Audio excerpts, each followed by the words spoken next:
worst possible thing you could say when you walk into a car dealership. I spent 5 years with Mercedes-Benz, 5 with General Motors, and the worst thing a person could say when they walk in is, if you could just get me to this payment, we got a deal. So your loan's probably still like 19, which means you got to pay to get out. You're upside down. It's called negative equity.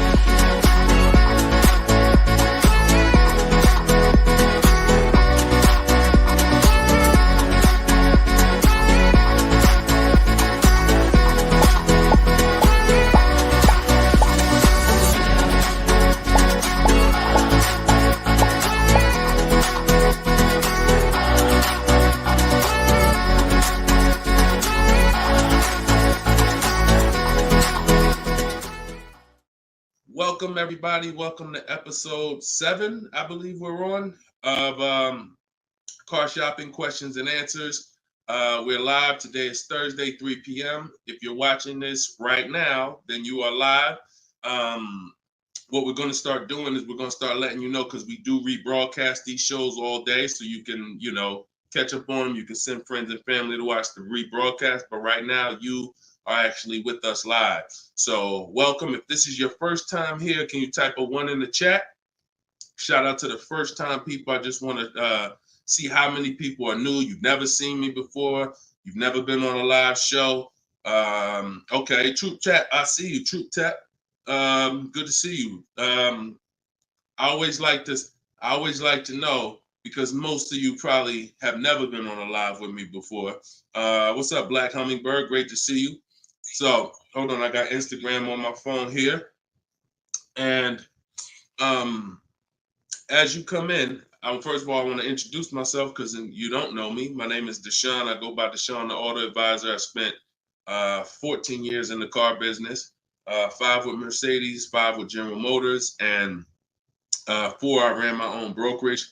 Now what I've been doing since 2020 is showing you how to get below market car deals on purchases, leases, used cars, new cars, everything from home.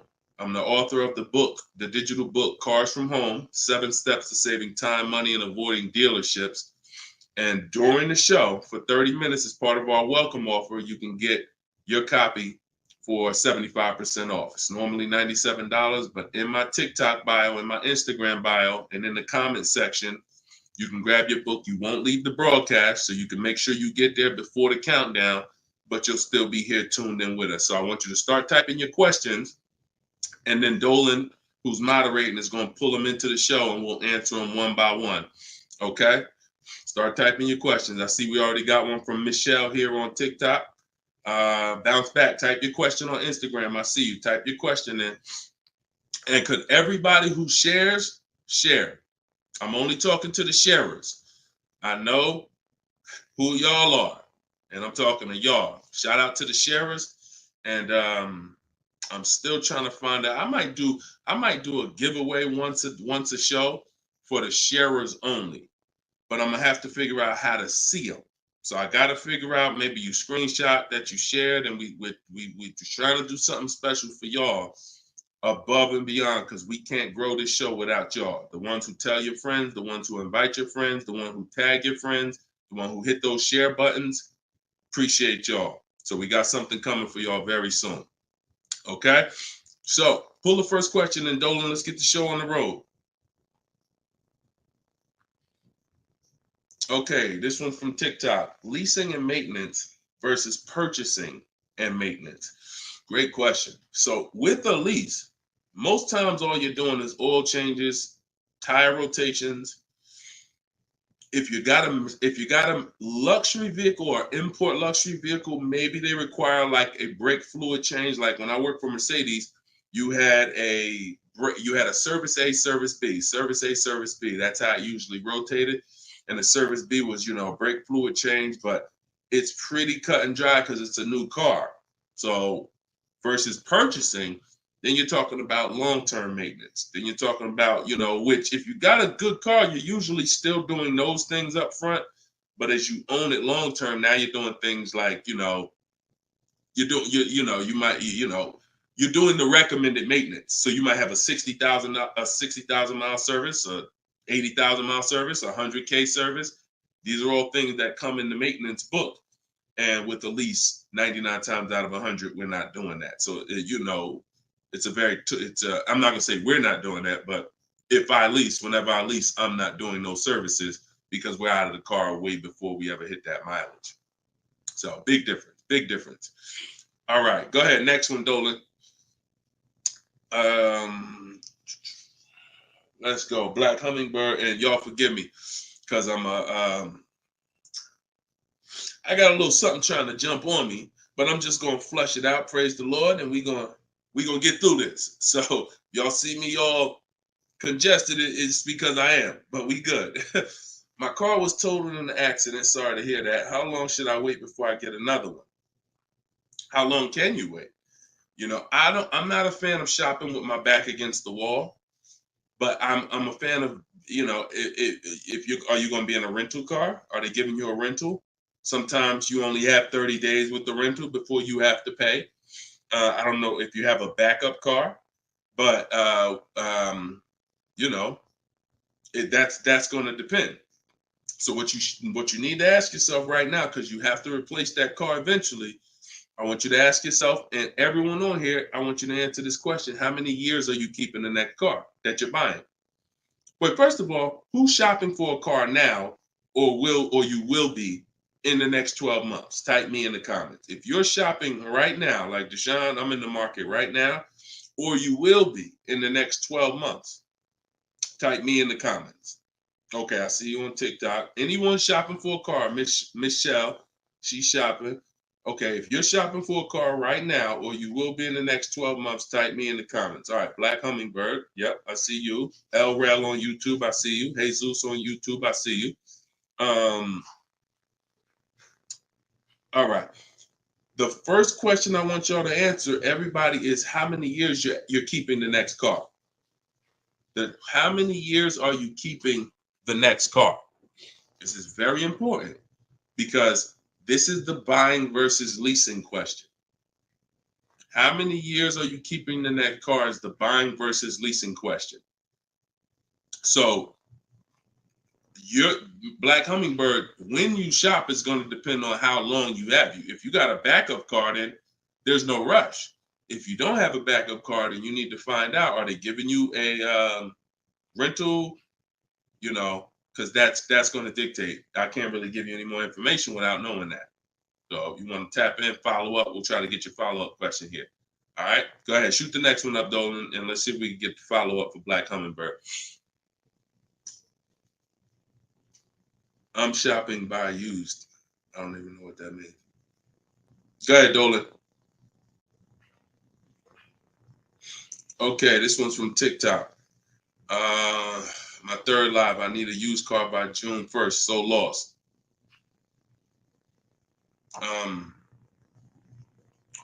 Where you lost? Everyone learns differently. So you have to ask yourself, how do you learn? There are people on these lives, we've already gotten DMs and emails saying that people use the show, they use the strategy, and they got cars. So we've already got, and we've only been doing these shows for a couple weeks now. That's because they can learn that way. Somebody else who can't, you got to be honest with yourself, but I give you the information in multiple different ways. In my book, if you're a book person, in my video library, it's up to you. But if you're sitting here, because everything we do on this show, I try to break it down. No, we don't rush through answers. I don't give y'all one-word answers. Every question, we pretty much take it and we break it down to the nth degree. And some of the things you guys have similar questions, so we've answered them on multiple shows. But you have to know how you learn in order for you to win. Okay? If you're lost here, then you could stick around and we'll continue to do what we do here. But you have to know how you learn. That's why we make information available in a multitude of ways. You see people who have my book. Some people could piece deals together with my social media videos, even though they're all different topics. Used cars, buying cash, leases, they're all different types. So you got to really piece them together. Some people do it that way. It's up to you. But don't just sit there struggling, man. Not at the cost of what it costs. Not at what it costs. All my information is available and it's affordable.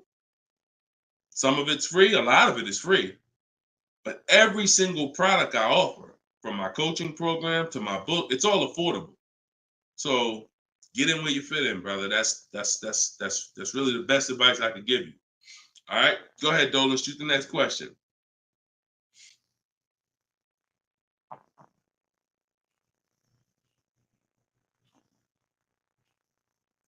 Okay, this one's from YouTube. LRel, what's going on? Peace, Deshone. I'm in the market for a used pickup truck for work. Never had one. How do I narrow down a reliable make model?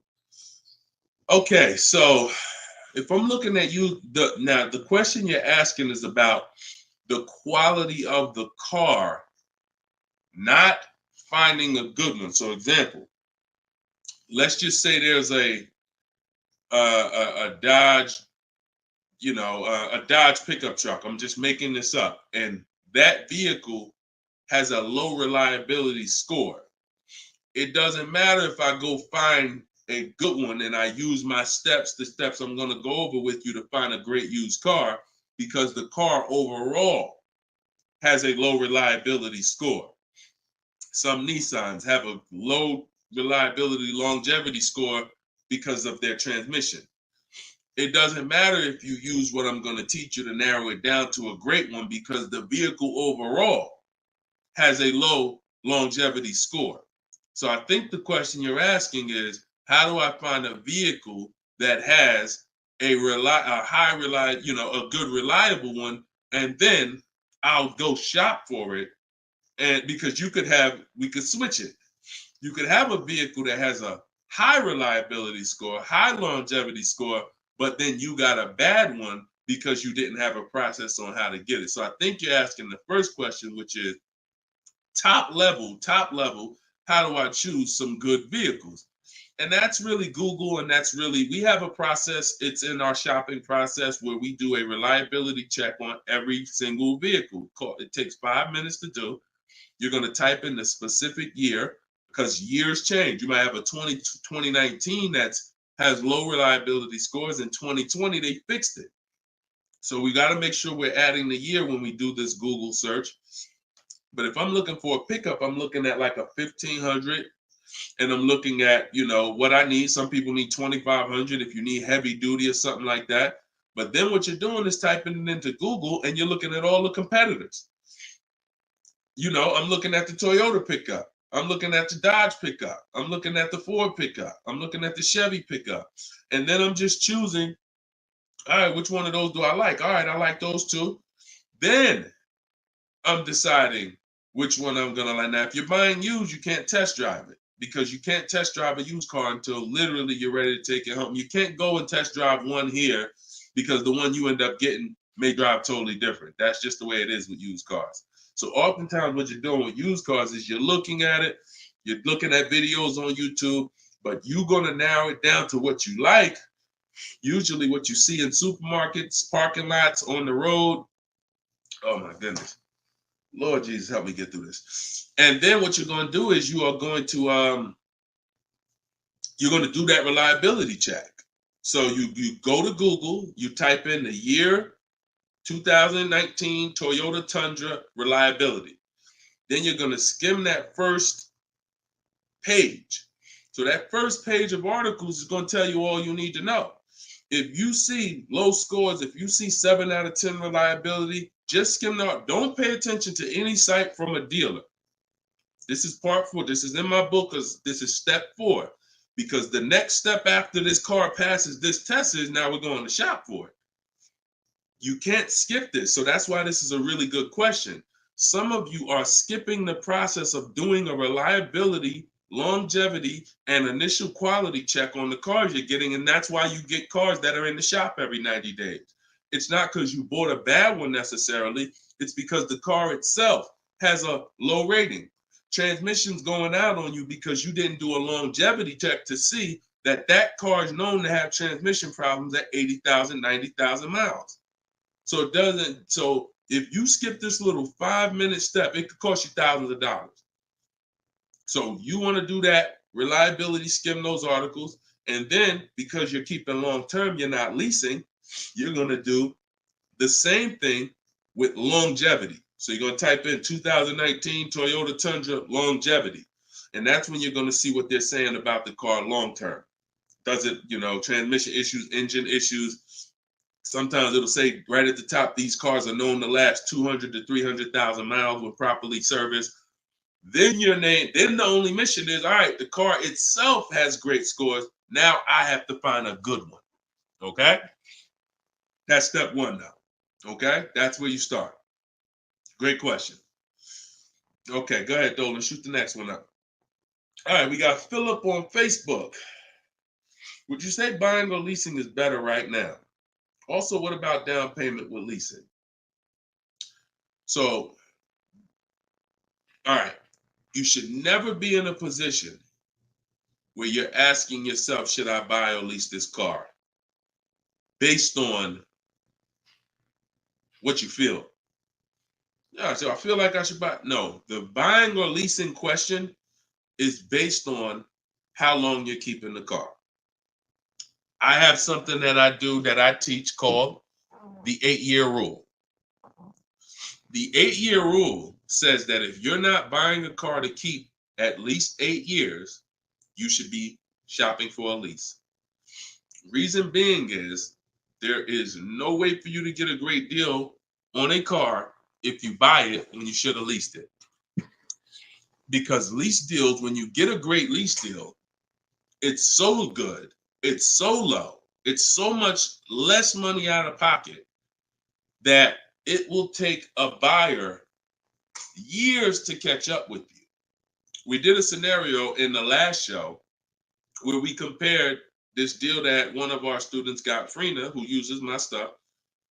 And anyone who's using my stuff is going to get these deals if you follow my process. It's not, you don't have to be great. You could be a bad negotiator. It doesn't matter. As long as you know how to use a computer and do copy and paste, you can get these deals. But we compared her deal, which she got at $579 a month on this $65,000 car, and we compared it to a purchase, which would be literally $900, $1,000 a month. So how do we make this decision? Very simple.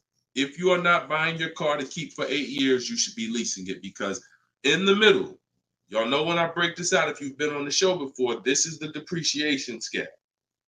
This is how your car goes down in value. I know some of you have been taught, I want to buy my car, I drive as much as I want. I don't want to pay for the miles. But you're paying for your miles. Because check this out. You buy your car here for $30,000. A year later, even if you don't drive it, it's no longer worth $30,000. At best, it's worth $22,000. If you don't drive it 1 mile, it's probably worth $25,000. You lost $5,000 and you never drove it 1 mile. That's depreciation.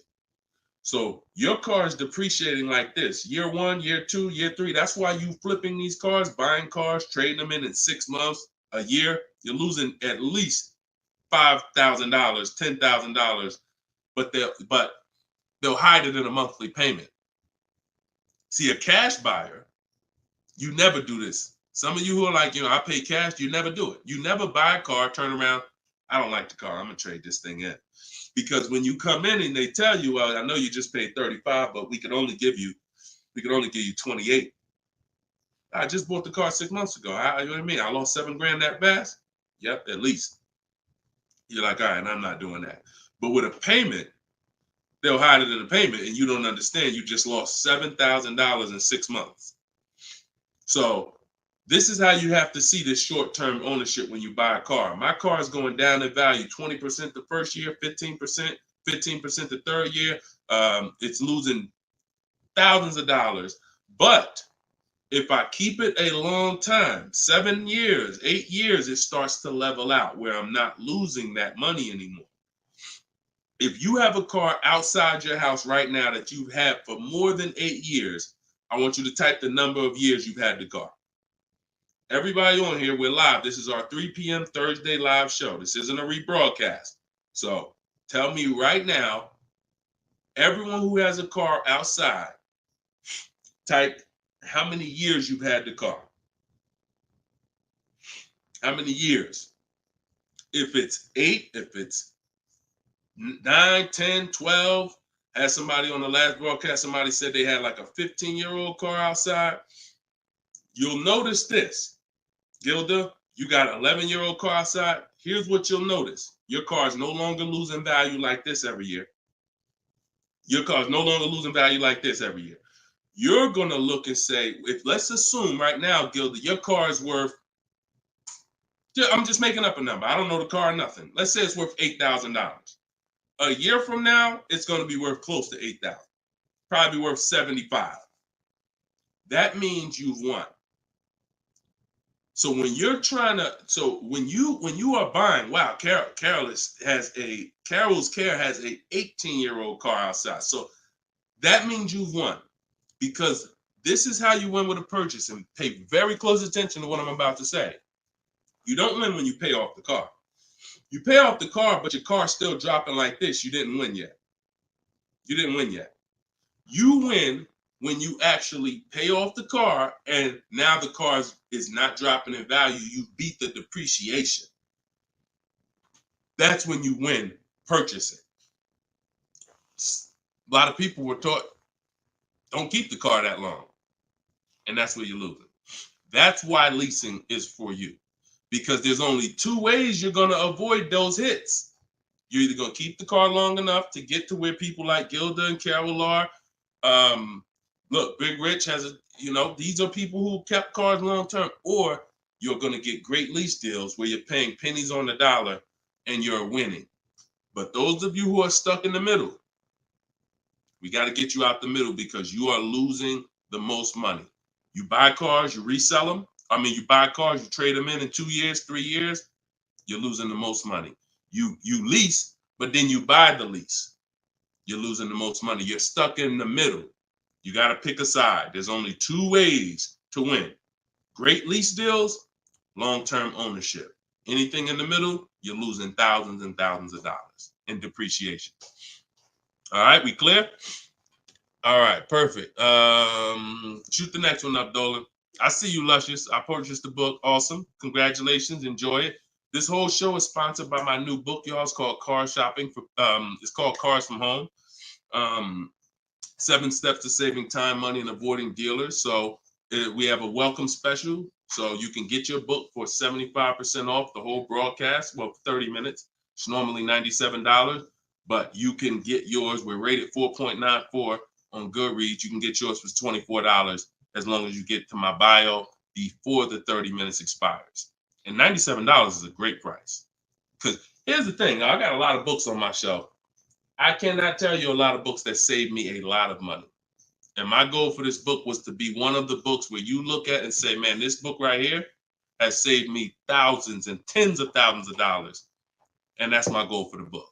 And we've been doing well at that. So, all right, this one's from Instagram. Mission Green. I'm in a purchase for 2 years with negative equity. Want to get into a lease. How can I walk away with the least out-of-pocket cap? So, you're in a purchase right now. You realize, Deshone, I'm not keeping my cars 8 years. I want to transition to a lease. Okay, so what you're going to do, the first thing you're going to do is an equity assessment. Equity assessment is when you find out you're going to get the highest bid, because we never sell a car. We don't trade cars. We never replace a car without getting bids on it. We never buy a car without getting bids on it. We never take a loan without getting bids. So what we are doing is we need to get bids, because bids are going to tell us what is the highest offer we can get for our car, which means that would be the smallest amount of negative equity we could possibly have. So as you get these bids, you're going to get your payoff from your bank, call your bank, get your payoff, then go to CarMax. We like to get 6 bids. CarMax, Driveway, Carvana, Kelly's Blue Book Instant Cash Offer. Do not use kellysbluebook.com. It's nothing but a marketing website that it does us no good. Kelly's Blue Book Instant Cash Offer. Auto Nation Sell My Car, and Car Guru Sell My Car. Now, that'll get you 6 offers. And once you have those 6 offers, you'll know this is what my best case scenario is when it comes to my negative equity. That's my best case. There's 2 ways to get out of negative equity and get a car. There's 3 ways to get out of negative equity, but one of them doesn't lead to a car right now. So we're talking about the first option. That's what you do, and you want to pay the difference. So you're going to get all those bids, and you're going to look and say, okay, I got a $4,000 negative equity if I sell my car to AutoNation. They're the highest bid. Highest bid, $4,000 negative equity. I would not be taking any other money other than the putting it to the negative equity. If you got $4,000 in your pocket or anything and you're like, hey, should I put this down? No, we're going to get the next car with no money down. We need to minimize our negative equity by taking the highest offer from the online bidders. Now, once that happens, we close the gap, and that's the way to move. That's the best case scenario. So if you can't do that, then what you're going to do is you have to trade. This is the only time we trade cars. There is no other time where we are going to trade a car, because you don't get the most money trading a car. You don't get the most money trading anything. If you think about it, if you got a lawnmower and I got a bike, and I'm like, man, look, I'll trade you my bike for your I'll trade you my bike for your lawnmower. Neither one of us is really getting the most money that we could get. That's a trade. It's like a little compromise. I take a little less because I got something you want, you got something I want. It's different than me saying, you know what, I got a bike. Let me see the most money I can get for my bike, and then I come back and pay you for the lawnmower. And this is how you have to see it. This is why we don't trade. Because when you trade, you're not making the buyer win a bid. You're not making the buyer bid. You're just saying, whatever you could pay me, I'll take it. That's why the first option I just laid out is the best option. But some of you don't have the cash to pay the difference. So you have to now forget about the old car right now. You shop for your new car and you get bids. So let's just say in that example, I find out I'm you. I can't cover the difference and sell to the online bidders. Now I'm going to start shopping for my lease. So let's say I'm shopping for a Jeep Grand Cherokee. I get my offers. I find out who wins the bid. I identify you're the highest bidder, and I'm going to that dealer and saying, okay, you're the best bid. Can you tell me what you could pay for my old car? I'm not telling them what I owe. That doesn't matter. I'm just seeing, what could you pay for my old car? And then I'm going to have them get an offer. Now, it's not, in 99% of the time, you guys, it's not going to be what you thought it was. If your highest offer over here with the online bidders was 22, do not think that dealer who won the bid is going to say, I'll give you 22. They probably say, the most I can pay for it is 20. And you have to take it because they can't win both bids. That's just almost impossible. The fact they're going to outbid all their competition on the car you're trying to buy from them. So I beat all these other Jeep dealers to win your business, and I'm going to beat CarMax, Boom, Driveway, all these other companies and pay you more for your trade. That's not going to happen. So that's why I say the first option is the best, because the second option, you're going to have more negative equity because the dealer cannot pay as much as the online bidder. So now that's what you would do, and you would tell them, okay, please add it to my deal, and you'd have to roll it into the lease over there. Third scenario where you can't get out is if you have too much negative equity. You're either going to need cash or you're going to need to pay the loan down. It's that simple.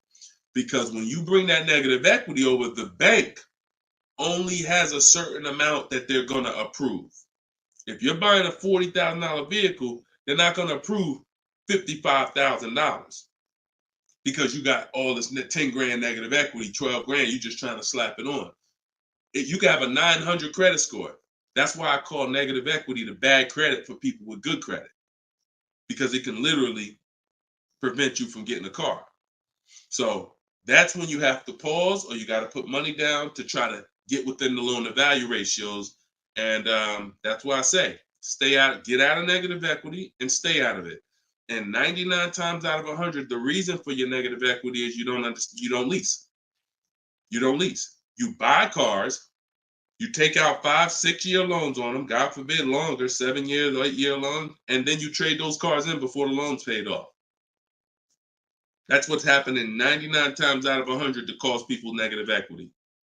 And we got and that's the cause. So I just gave you the solutions, but I also want you to know the cause. And that because you're already moving to a lease, you already understand, which is good for you. You already understand, all right, I'm not buying cars anymore until I want to keep something 8+ years.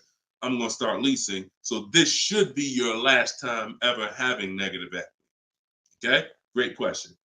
All right, Dolan. Let's throw the next one up. Great question, Mission Green. All right. We are live, y'all. It's our Thursday, 3 p.m. live show. Shoot your questions in. Dolan's going to pull them in one by one. We're going to try to get through as many as we can. What's the best way to start about negotiating from the online price? Is this for a new car or used car? This is RT. I don't want to mispronounce your name. How do I get your book? S. Lewis, it's in the comments. Dolan, can you make sure we got the comment for S. Lewis here on YouTube? For those on YouTube, in the comment, we should have a pinned comment where you can just click it. You go to deshonsbook.com, or you might be watching us on a screen. If you're watching us on a television screen, you can scan that QR code with your phone, and you can get it that way. If you're watching us on TikTok or Instagram, you can go to my bio. There's a link in my bio, and you can grab your copy. And you won't leave the broadcast. You'll still be able to hear us, but you can get your copy before that 30 minutes expires and the book goes back up to $97. Okay, when are you really live? I'm live right now, TFD. I don't want to mess up your name. So, all right. So I can't wait for you to answer, but what's the best way to start negotiating from the online price? So let's just assume are you talking about a used car? If you're talking about a used car, here's what you got to know. There's two types of dealers. One dealer posts great prices and sells cars very fast. That's I didn't witness this until I worked for a Lexus deal. I worked for Lexus for like 6 months. It wasn't for me. Great car, but it wasn't for me as far as the dealership. It's just I had already sold Mercedes. Mercedes was a little bit more exciting clientele because it's just a bunch of different people. There's luxury people, there's sports people, there's performance people. So I went back to Mercedes. But what I saw with this dealership was big on volume. Great price, not going to mark the car up a lot. So if you come in thinking, or if you call thinking, hey, take $3,000 off because you're programmed to negotiate, you're not programmed to know a good price.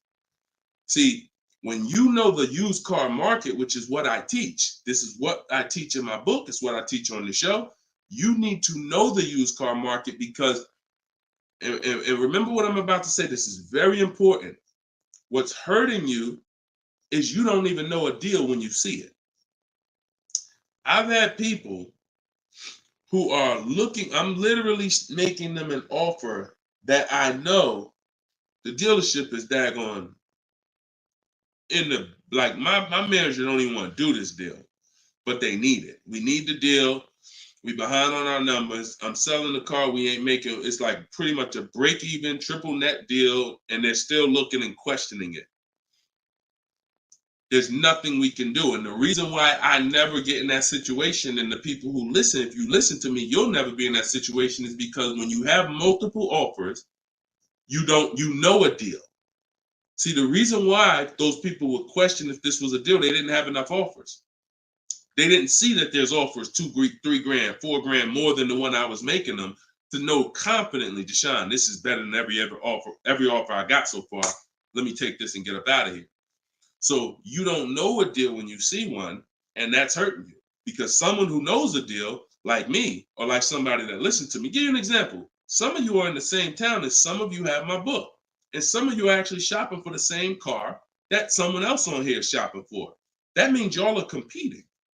So someone who's using my stuff and who knows a deal and who's sitting here talking to multiple dealers while you looking at one dealer slow and doing this, they're going to get that car out of before you even have a time to wonder if this was a good deal. Oh, you know what? That is a good deal. Let me call them back. That car's gone.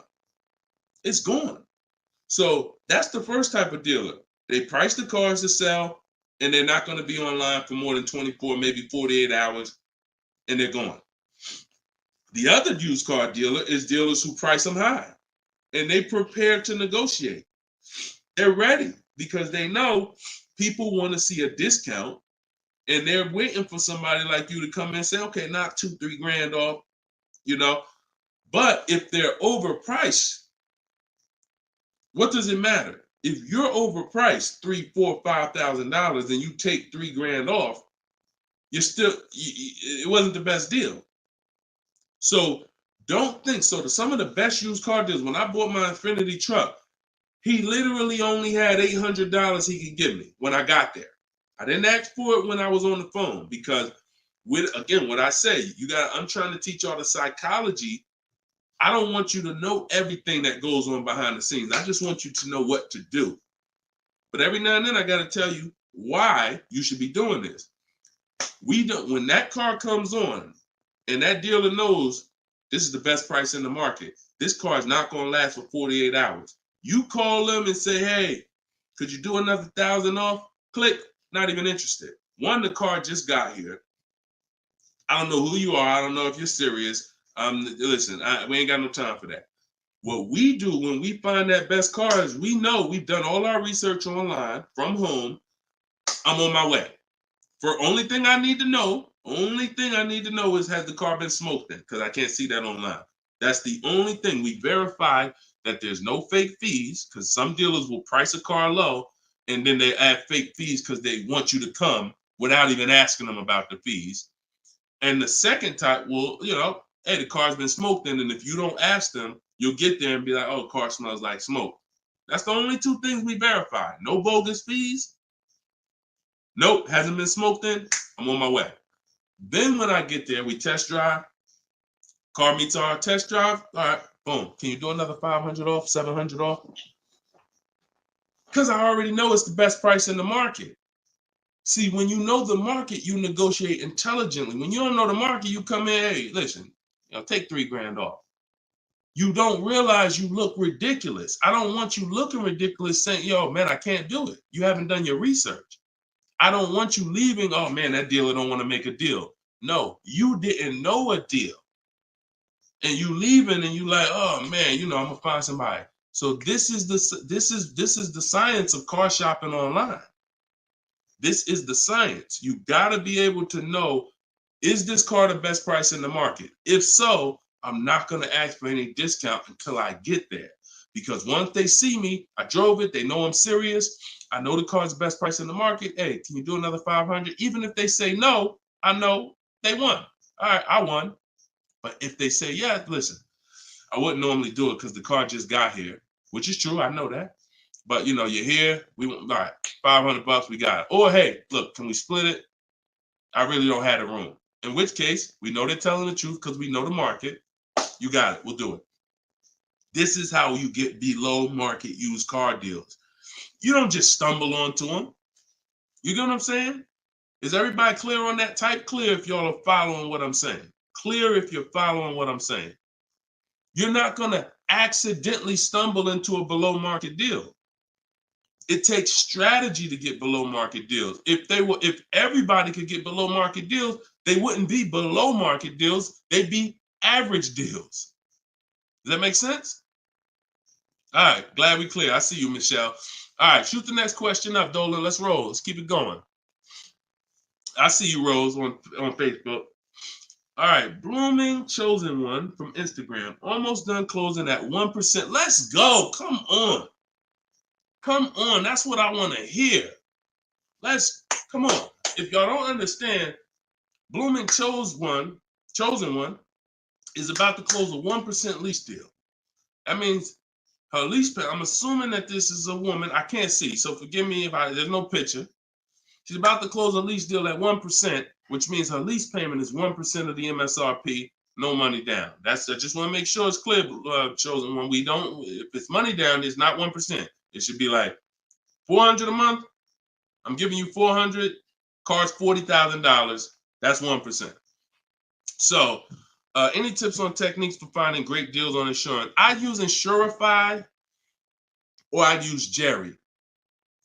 These are apps that shop on websites that shop multiple carriers.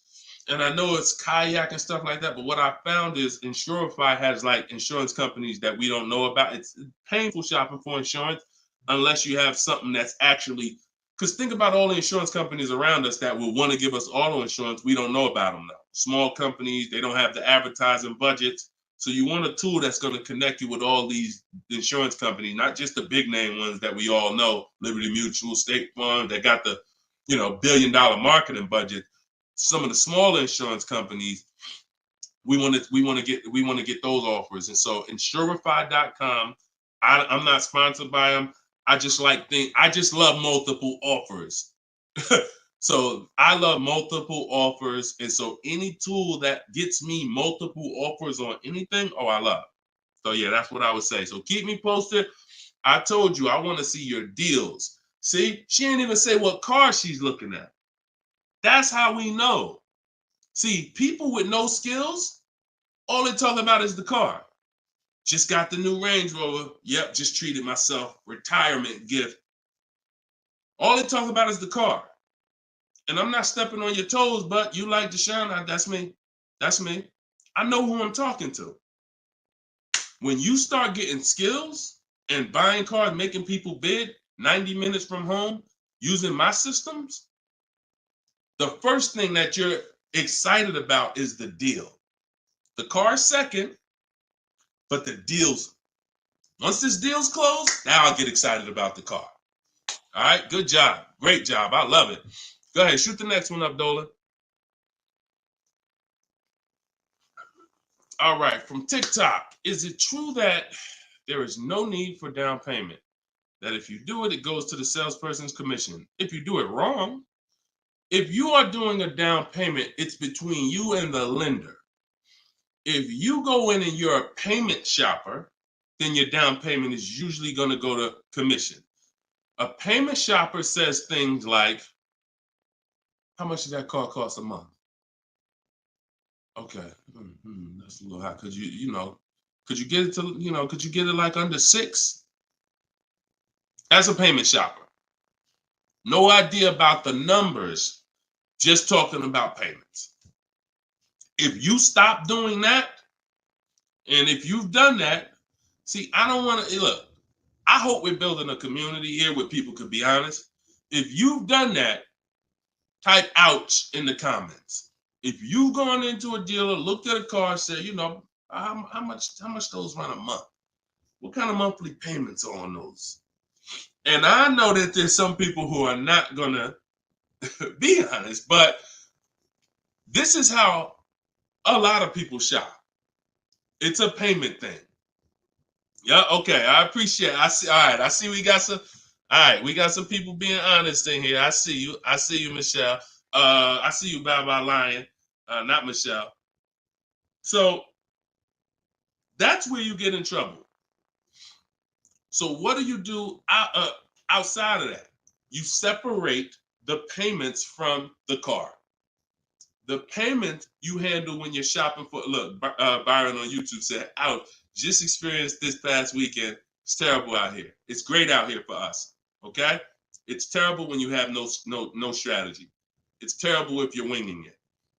It's great out here for us. Like, and I'm not even saying that, underplaying that. Like, I've been doing this so long, and I got just so many people that done learn from me, and so many people getting cars. I got a private group, so I get to see this stuff. You know what I'm saying? I get to.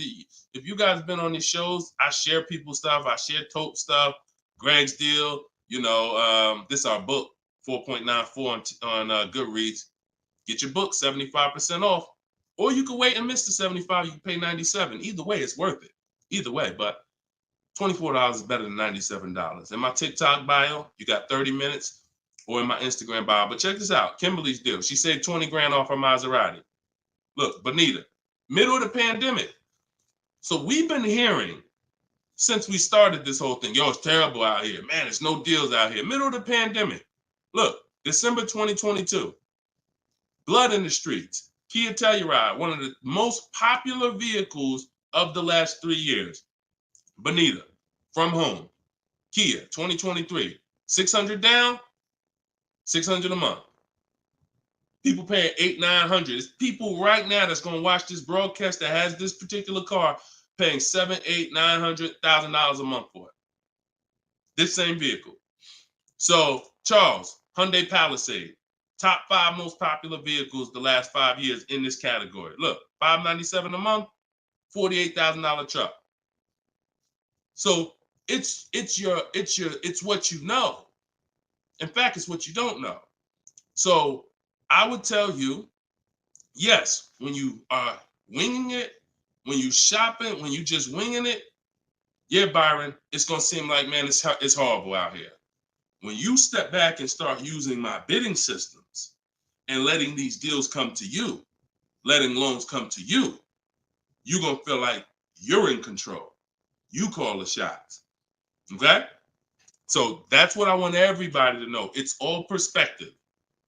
You know, somebody who's never had a fight in their life may be like, oh, shoot, I'm gonna lose this fight. Mike Tyson, he's not worried about losing a fight. And I hope he's not throwing this fight. So, another end. It's all about what you know.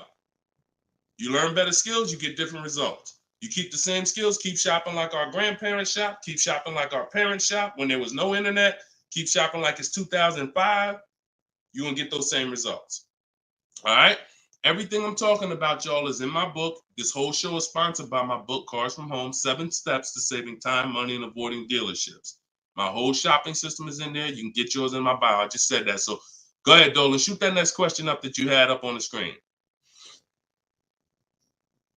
My lease is up this year, but I'm over 4,000 miles, and a car dealer just told me if I lease again that I'll have to pay for the over miles. What do I do? Okay, I want you to know something, and I want you to hear me clearly. Dealers who tell you they'll cover the mileage. I know some of you have heard this in the past. You know, my dealer said if I release a car from them, they took care of the mileage for me. No, they didn't. No, they didn't. Mileage is never taken care of because mileage is between you and the bank. You told me you were going to drive this, the bank, not the dealer. Dealer has nothing to do with the car. Once you drive off the lot, it's between you and the bank. It's between you and the leasing company. So when you go over miles, the bank says they told us they were going to bring this car back with 36,000 miles on it. They already have an estimated value of what they're going to sell the car for, and it's based on 36,000 miles. That's why if we're under miles, we always do an equity assessment. You're going to do this either way, Miss B, but this is one of the main reasons when we're under miles, it doesn't matter, because if we drive less than we told them we were going to drive, we want to see if there's any equity that we can actually pull out. If you didn't know you can sell a lease, yeah, that's another discovery. Aha moment, you can. We've been doing it for years. So, but going back to this case, if you're over miles, you got to pay for it because you can't give it back to them. It comes out of their profit. So what do we do to try to minimize this? One, we don't let a dealer tell us we're going to work this out for you. We have to do our own equity assessment. So you want to see what your position is. You want to call the leasing company, get your payoff. This is the second step in my process. Once you know whether you're going to buy or lease again, that's step one. Now, if you have a car to replace, you own it, you lease it, doesn't matter. Anything you're replacing, we got to do an equity assessment on it. So we're going to call the bank, get our payoff. If it's paid off, obviously we don't have to do that. And then you're going to get that payoff, and then you're going to get those offers I talked about earlier in the show. If you missed it, I don't want to go through the whole equity assessment process because we already did it. And for the people who've been on here, I don't want to repeat the whole thing. But if you go on YouTube, if you go on Facebook, you'll be able to see the broadcast. Go to the section on equity assessment and follow that process, because you need to see, can I sell this vehicle and break even, get out of it? Or if I have a mileage penalty, you know, does it make more sense for me to actually get out now, which in a lot of cases it probably won't because you have payments remaining. So if you got out now, see, if you sell it, it's clean. So if you sell it, and it goes back to what we were talking about with what somebody asked the question about the negative equity. Let's just say I'm you.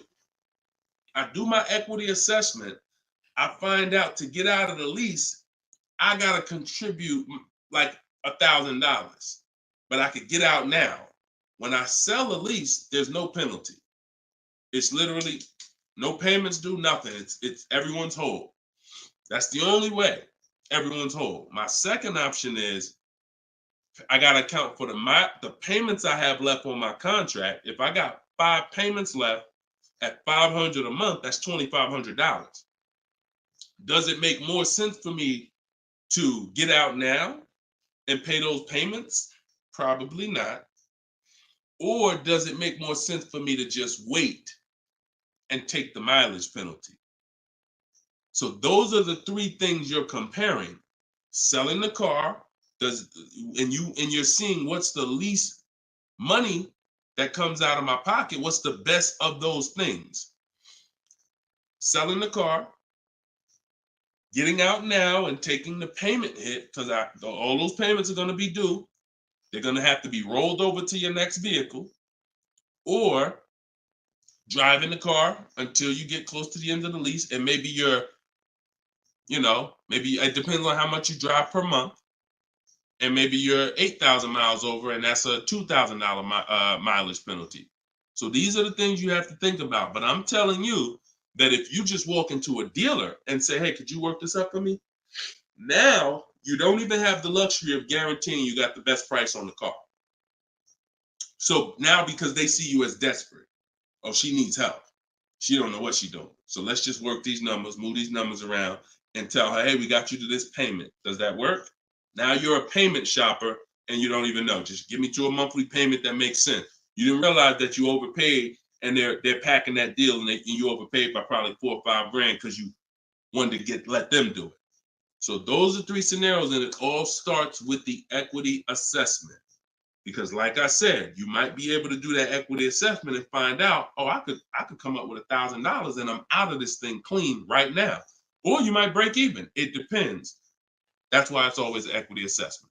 Equity assessment is probably everything in our process is important, but my God, skipping the equity assessment, you're skipping probably half of your transaction. Okay? And if you don't know how to do equity assessment, watch the show earlier. If you have my book, it's all in there. It's up to you. Go ahead, Dola, shoot the next question. Bought your book. Thank you for doing this. Thank you, Michelle. Enjoy it. Use it. Use it and win. For the rest of your life, use that book. And it's a digital book, so you don't have to worry about when it needs updating. I just update it. You'll open it one day. Like, let's say you get your car now.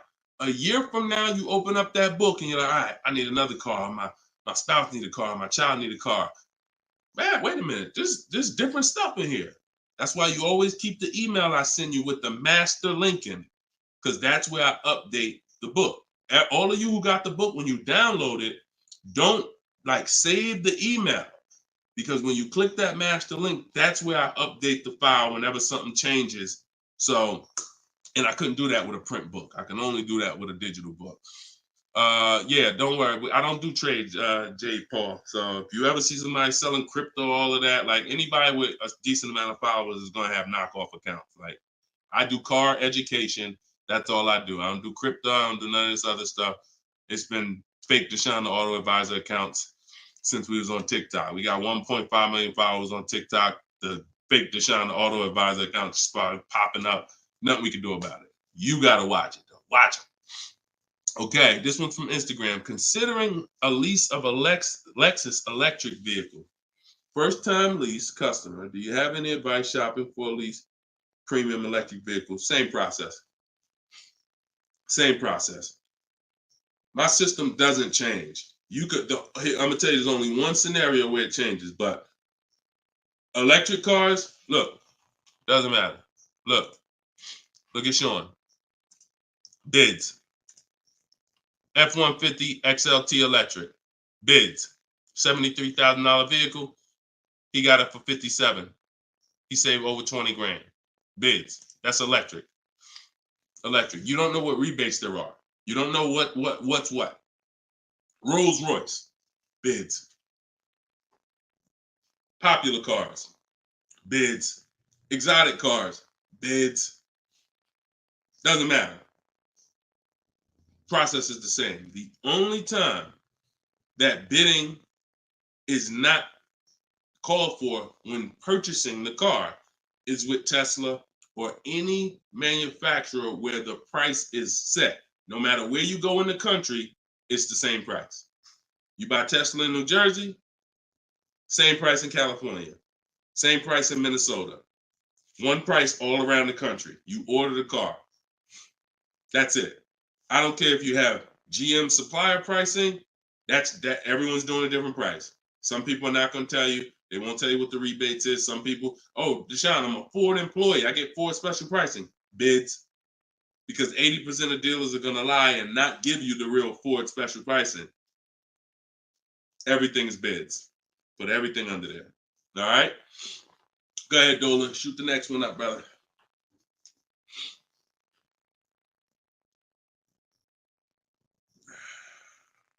No, you don't bid. You don't bid, Coco. You're making people bid.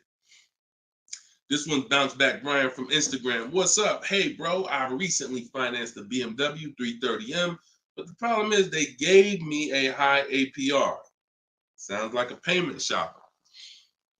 Listen, we got to take responsibility. You accepted a high APR. Now, how do you get out of it? Only way is to refinance. You can refinance or sell a vehicle. And so bids, what we do is, see, now let's just say for an example, you use our system we call the bank bidding war. Bank bidding war is 3 rounds. We check to see if there's any special interest rates. 1, no special interest rates on the car, which a BMW 330M, probably not. You never know. But then if there's no special interest rates, we go and we get bids and we find a dealer that's going to sell us the BMW M for the lowest price. And it doesn't matter, popular cars. I had a young lady earlier this year. Well, no, that was last year. She was looking at the brand new X4M, redesigned, just redesigned, brand new body style. She got her offers. Best offer was $3,000 below MSRP. Worst offer was like $5,000 over MSRP. Brand new, newly designed, fresh in the country. No one's ever seen it. Bids, she got $3,000 below MSRP. When people are paying thousands more than that. So it doesn't matter the car. Now, once we, but that's that's the part where I say you separate the loan from the car. You separate the loan from the car. We find the dealer who's going to sell us the car for the lowest price. Once that's done, now this is when we talk about the second round of the bank bidding war, which is my bank, my credit union, online lenders, not the dealer yet. The dealer is round 3. The dealer's banks, the dealer's credit unions, that's round 3. That's the final round. Second round is I'm coming home, getting my bank, my credit union, online, giving them my information, going online, car loans online, looking at everyone that I can find that gives car loans in my area, letting all these people run my credit, because if you do this right, it doesn't affect your credit other than one hard inquiry. It shows all the inquiries on your report, but when you rate shop using the bank bidding war strategy, at the end of the window, it only weighs on your credit like one hard inquiry. But you got to do this in this small window. It takes 2 days. First one is all of those bank, that's the round 2. So now let's say my best rate from that round 2 is 7.9 interest rate. Okay, round 2's done. Now I'm calling the dealer who won the bid, who has my car waiting. I already reserved it. And I'm saying, okay, my bank or this bank gave me 7.9. If you guys can beat it, I'll give you the business. Now round 3 starts. with the dealer going to work. That's when the dealer's bank. See, the problem is the dealer was your first offer for financing, or one of your first offers. The dealer, when properly done, is our last offer. And so if he came back and at the end of those rounds, 8.99 was the best rate, you wouldn't have a question. You wouldn't be questioning it. You wouldn't be saying, oh, man, how do I get? You would still be considering refinancing because that's still the solution. Whenever rates get lower, you refinance. But you wouldn't be it wouldn't be they gave me that. It would be that was the best rate available at that time. So that's why you need to get bids for future reference. But in your case now, all you can do is find somebody to refinance the loan. And that's what you do. Type in car loan refinance online. Call your bank, call your credit union. Hey, I'm looking to refinance and see if they can be 8.9. Okay. For future reference, though, bank bidding war. Okay. And that's we gotta we need to. I want to get you to the point. You gotta.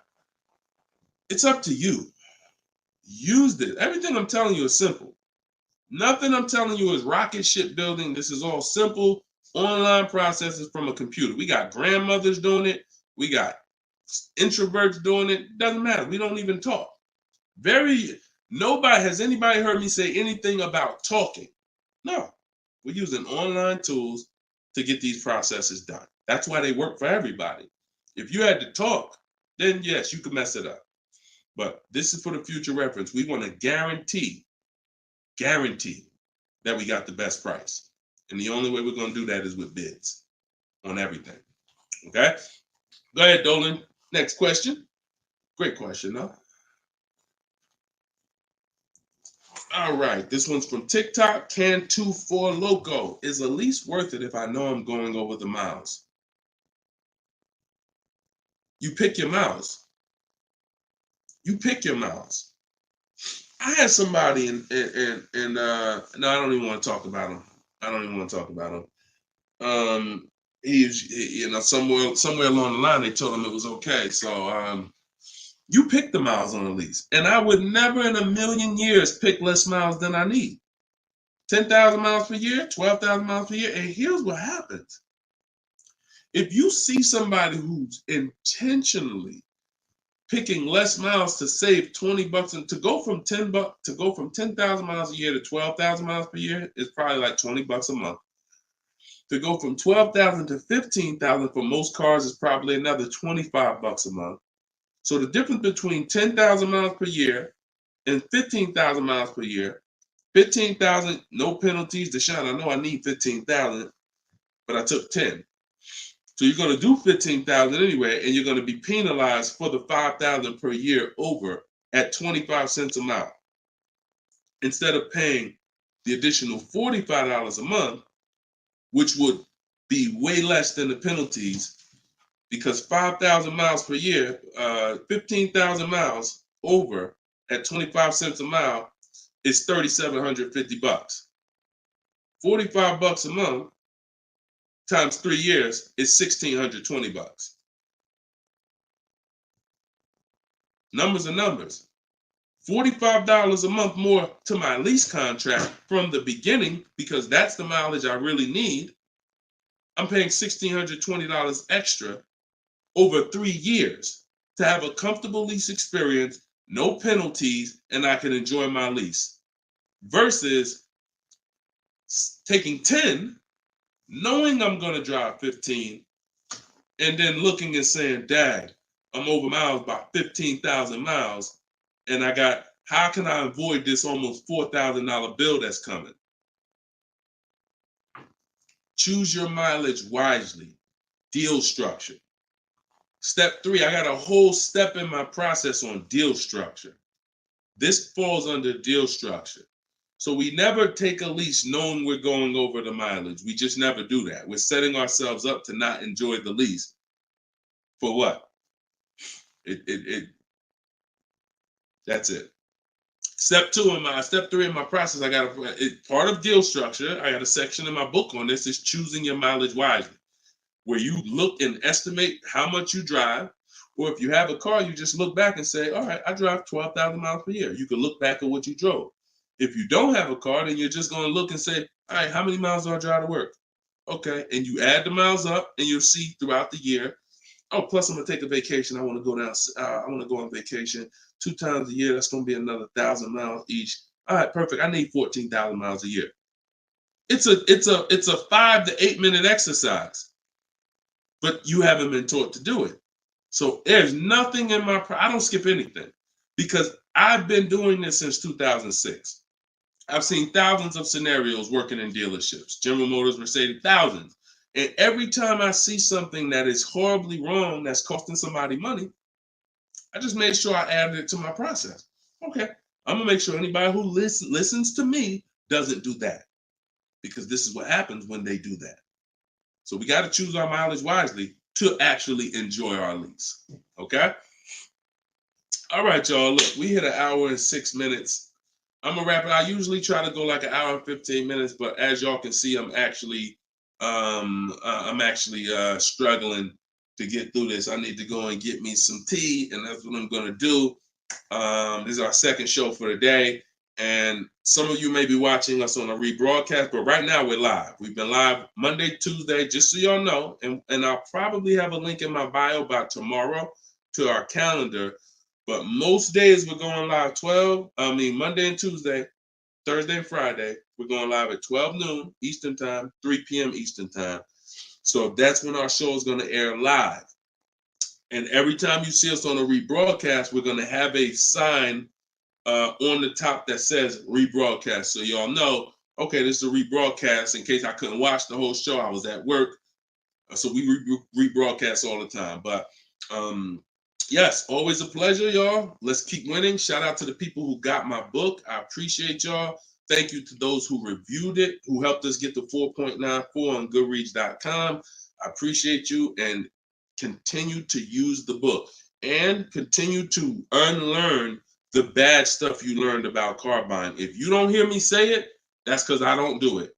And no one who listens to me does it. You hear somebody say, yeah, I was in the dealership. I was in there like 4 or 5 hours, but man, I was using what Deshone teach. You wasn't using what I teach, because we're not in dealerships more than 30 minutes. 30 minutes, tops. If we in there for more than 30 minutes, you could clearly say, this ain't what Deshone teach, because I'm only here to test drive, or I'm only here to pick up my car if they don't deliver. That's the Cars from Home way. So you can get your book in the bio, 75% off, as long as you didn't miss the countdown. Even if you missed it, it's $97. Great price, but all right. Let me get up out of here, y'all. And always a pleasure. God bless y'all. And make sure you like and subscribe if you enjoyed the content. Tell a friend. All right. I'll see y'all on the next show. God bless you all.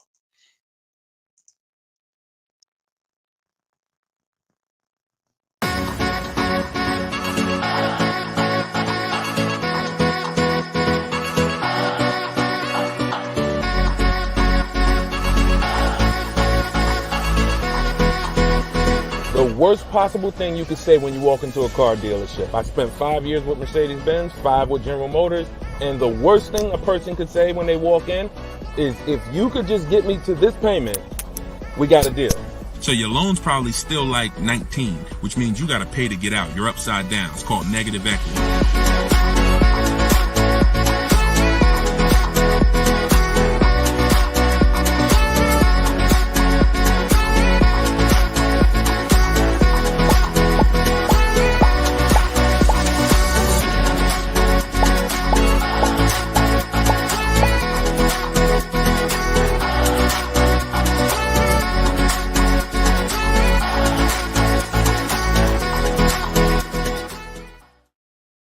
What is going on, everybody? Welcome to episode 9. Maybe episode 8. Either way, I'll make sure the right episode is in the comments. But welcome to Car Shopping Questions and Answers. This is our live show. It is Monday. This is our noon show. We want to make sure that you know when we're live and when we're rebroadcasting. So every time you see the rebroadcast, you'll see a badge that says previously recorded or rebroadcast or replay. But whenever you don't see that badge, then you know we are live, and you can engage with us and ask your questions, and we will make sure that we get through as many as possible. So come on in. Everybody just come on in. I'm actually just sharing this broadcast on Facebook now. And on TikTok, welcome. I see you, Claudia. I see you, Dreamer. You guys can start typing your questions in. And let's do a little housekeeping first while we let the first couple questions come in. If you don't know me, this is your first time ever on a live with me, type the number 1 in the comments. I want to give a welcome to the first time people who've never been on a live with us before. And welcome back to the people who've been here before. I'm your host, Deshone. I'm known as Deshone the Auto Advisor. I spent 14 years in the car business with Mercedes-Benz, General Motors, and running my own brokerage. And now what I do is I teach people the science of car shopping from home. I'm the author of Cars from Home, my new digital book, 7 Steps to Saving Time, Money, and Avoiding Dealerships. And everything that I talk about, everything if you've seen any of my social media videos, everything is based on one of the 7 steps in our shopping system. So we don't hold back. So you guys can come in. I see a lot of people on TikTok coming in. Could y'all start tapping the screen if you're going to spend 10, 15 minutes with us? We're usually here for at least an hour. If y'all can start tapping the screen so we can let TikTok know we're about to talk some serious money over here. Frankie, I see you. Good to see you, Frankie boy. Thanks for sharing. Shout out to the sharers. And whenever we have the first question, we will certainly get down to it. Also, if you, all of you do have the opportunity to get my new digital book at 75% off. I always like to let you know about this welcome offer. The book is normally $97 and it's currently 4.94 stars on Goodreads.com. So thank you to all of you who have taken the time to rate the book, to review the book. But most importantly, thank you to everyone who's using the book so that you can stop car shopping like our grandparents. No offense, but most people are shopping the way our grandparents shopped before there was internet, before there was leverage. And my mission is to show anyone who's willing to listen how to stop doing that and how much money that's costing them today. All right. Did we get the first question yet, Dolan? If not, then listen, you know I could keep talking. Okay, here we go. Instagram. Shout out to Instagram. All right. How long should you wait to refinance? It's a good question. I would refinance when it makes sense. If you have rates are high right now compared to where they were a year ago, 2 years ago, 3 years ago. So if you guys are in a higher interest rate than you could qualify for today, then you want to refinance as soon as possible. If you have an 8% rate and you could refinance to a 6% rate, you guys know on this show, if I talk about the money, 2% on a $30,000 loan is thousands. That's not hundreds. So if you have it, on some of you have improved your credit. So you may have had a lower credit score a year or 2 years ago when you got your car, but now your credit score is higher. So you want to make sure you are following this guideline though. Most of the people who want to loan you money want you to take more for longer. That's just what they want you to do. I am of the mindset of you don't want to stretch the loan out long.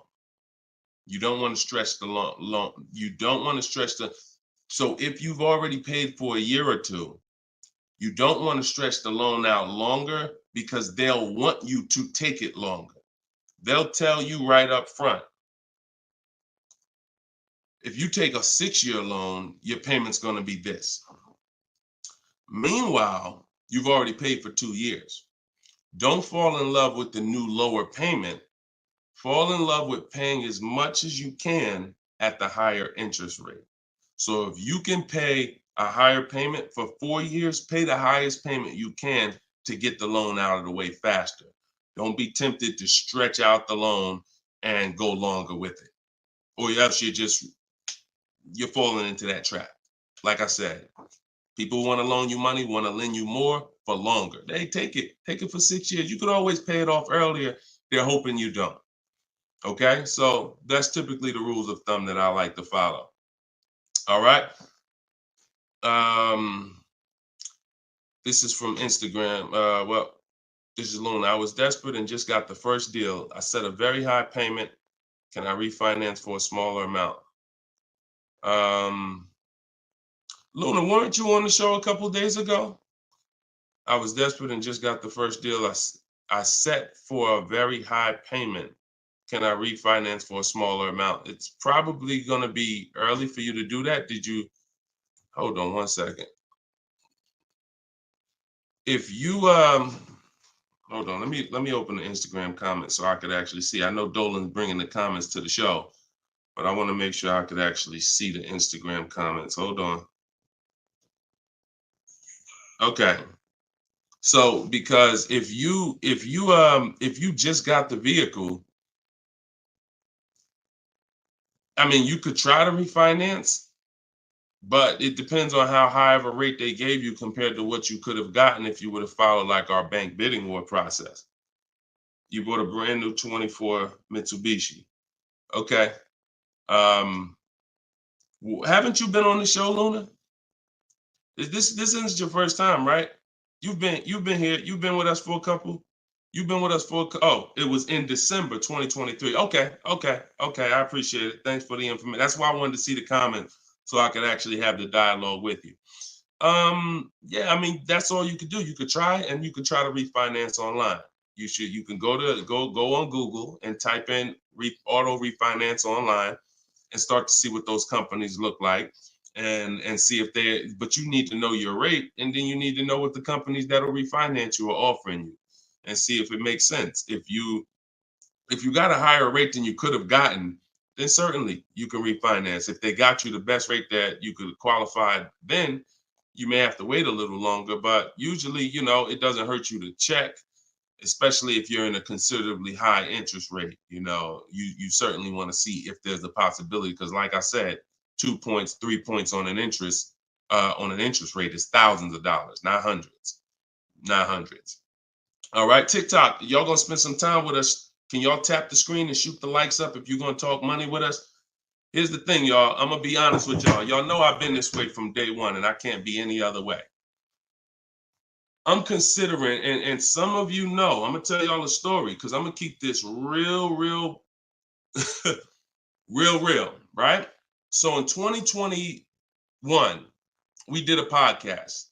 It was called the Auto Advisors Podcast.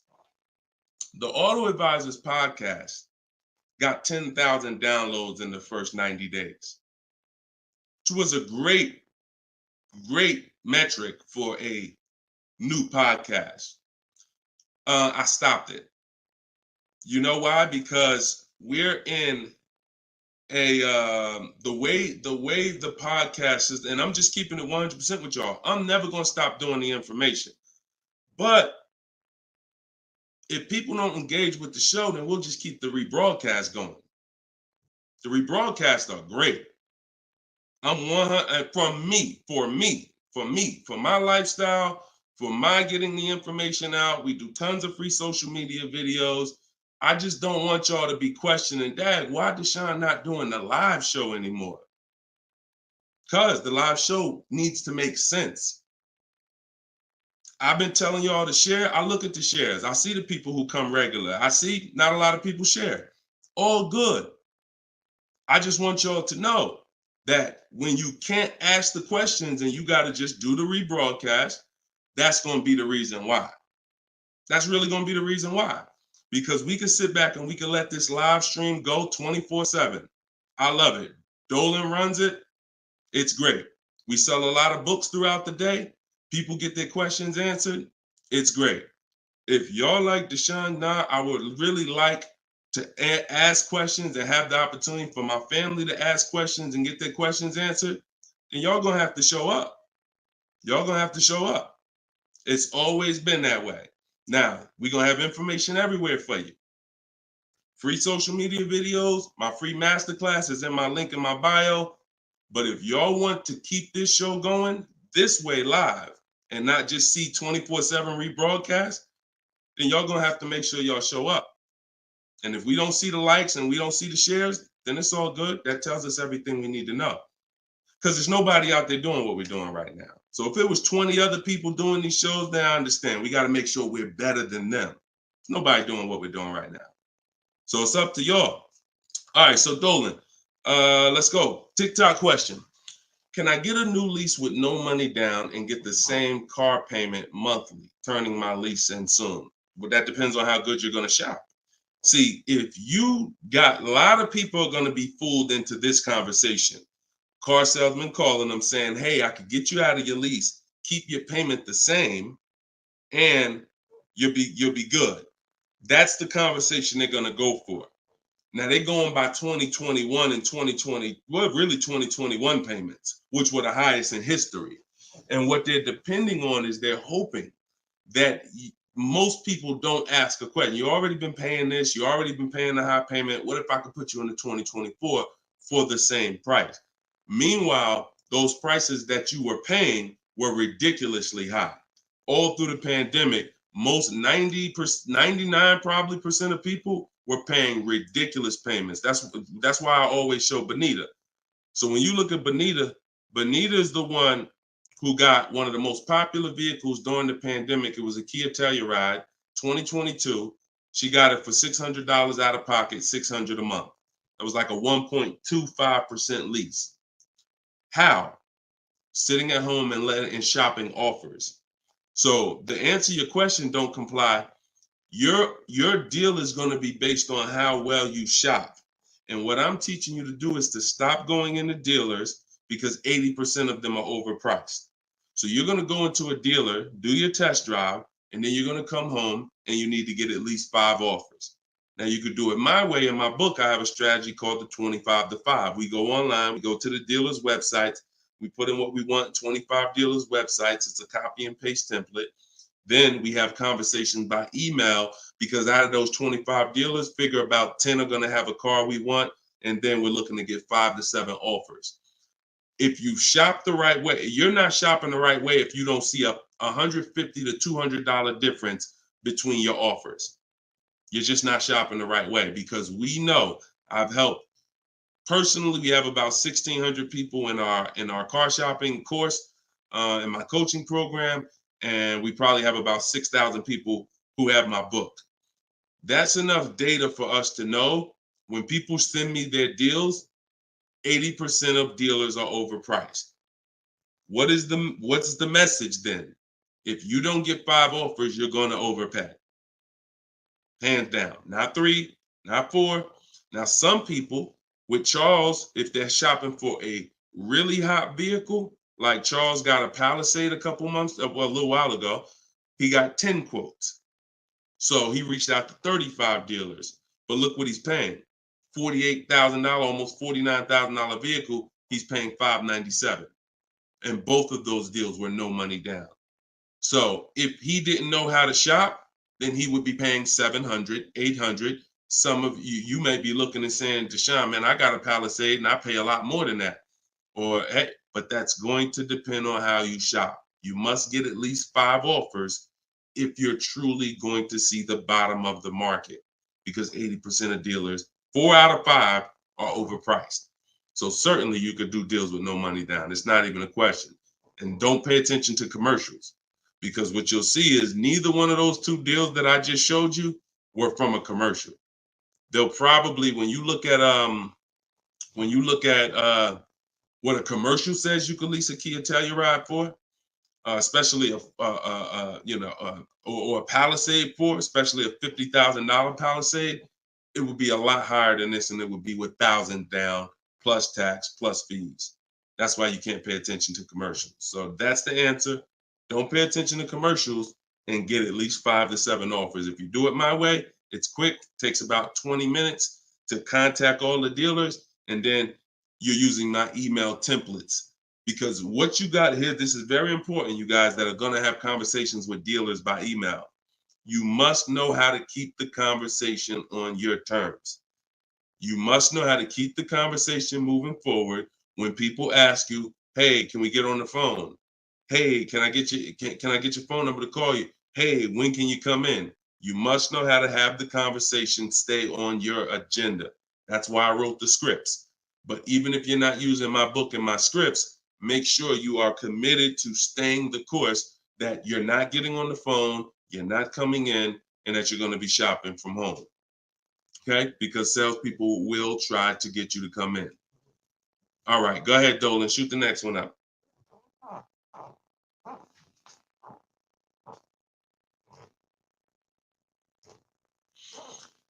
Okay. Hi, the dealer wants to run my credit card. I just watched one of your videos and you said don't let them do that. They want to run your credit card for what?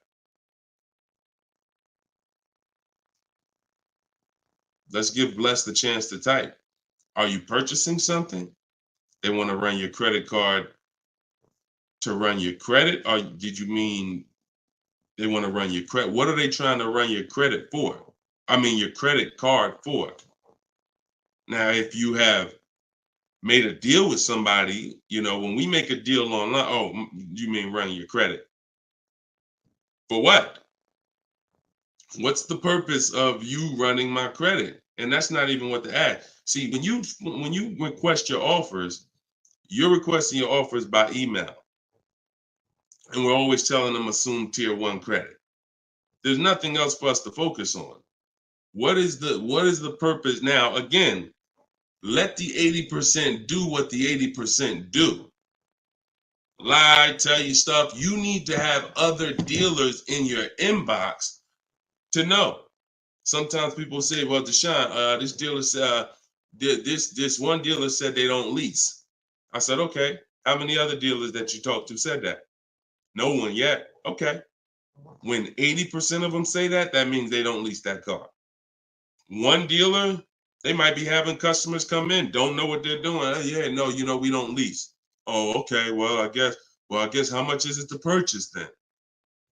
So let the 80% do what the 80% do. When we shop by the numbers, and when you shop by the numbers, you win, because if this dealer lies, the other dealer is exposed that they lied. So one dealer says I can't lease, and then 4 other ones give me a lease offer. Clearly, you were lying.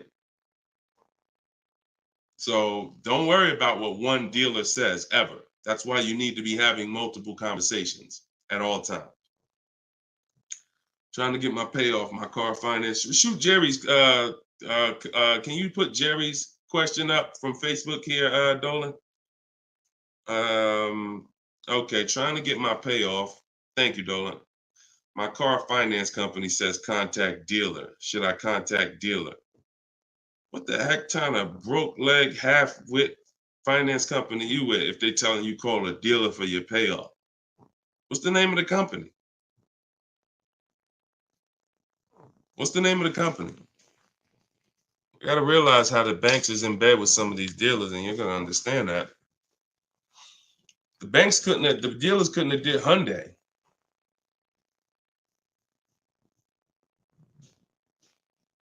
Why would they tell you contact the dealer for your payoff? Scumbag. I would call and speak to somebody else. The dealer has nothing to do with the car. If you don't pay that Hyundai, you don't pay your payment for 3 months, is the dealer coming to get the car, or is Hyundai coming to get the car? No, forget about the dealer. The dealer is just a franchise. They're there to sell you the car and put the deal together. Once you drive off, it's between you and the bank. It's between you and the leasing company. So why would the bank be telling you to go to the dealer? It's kind of like they're sending you, all right, so if you're calling for your payoff and the dealer says, oh, well, I'm going to charge you this much and this much and this much, because people will try to get their payoff, or people tried to buy their leases out, which is a terrible idea in most cases, but people were doing it and dealers were charging them a lot of money on top of their payoff, charging them fees on top of the payoff to buy their own lease. So I would call Hyundai and I'd ask for somebody else. I literally try to escalate that. Can I speak to a manager? Can I speak to somebody? Why are you telling me to call the dealer when the dealer is not who? The dealer has nothing to do with the car anymore at all. From the day you bought it, it's between you and the bank. You're the one that I owe. Why can't you tell me my payoff? And I would speak to somebody until I can get somebody on the phone who could give me an intelligent answer. That's ridiculous. That's ridiculous. TikTok quiet today. Y'all quiet on TikTok, boy. What's going on? Are y'all gonna send questions in? Let's keep them coming from Instagram then. TikTok, y'all usually be the ones sending the most questions. Let's go. What's up, Ron? What's up, James? Let's go. Type in your questions if you want. Let's go. We'll be here for about an hour. Deshone got the ebook. Sent email templates out, got responses, perfect. Using the counter offer calculator, perfect. And they usually, and they either stop communicating or say I have to come in to do any further negotiations. We have scripts for that. We have scripts for that. No, none of the other dealers I speak to have said that. Just go to the script. Every single thing is a script because I know what they're going to say. I had to use those same templates.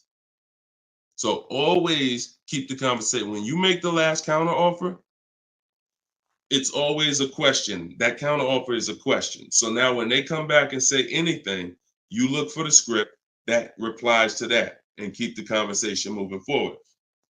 You know, once you send the counter offers, now you're just getting to the point where you're trying to see who's the best one. That's it. The counter offer calculator makes counters based on the best offer.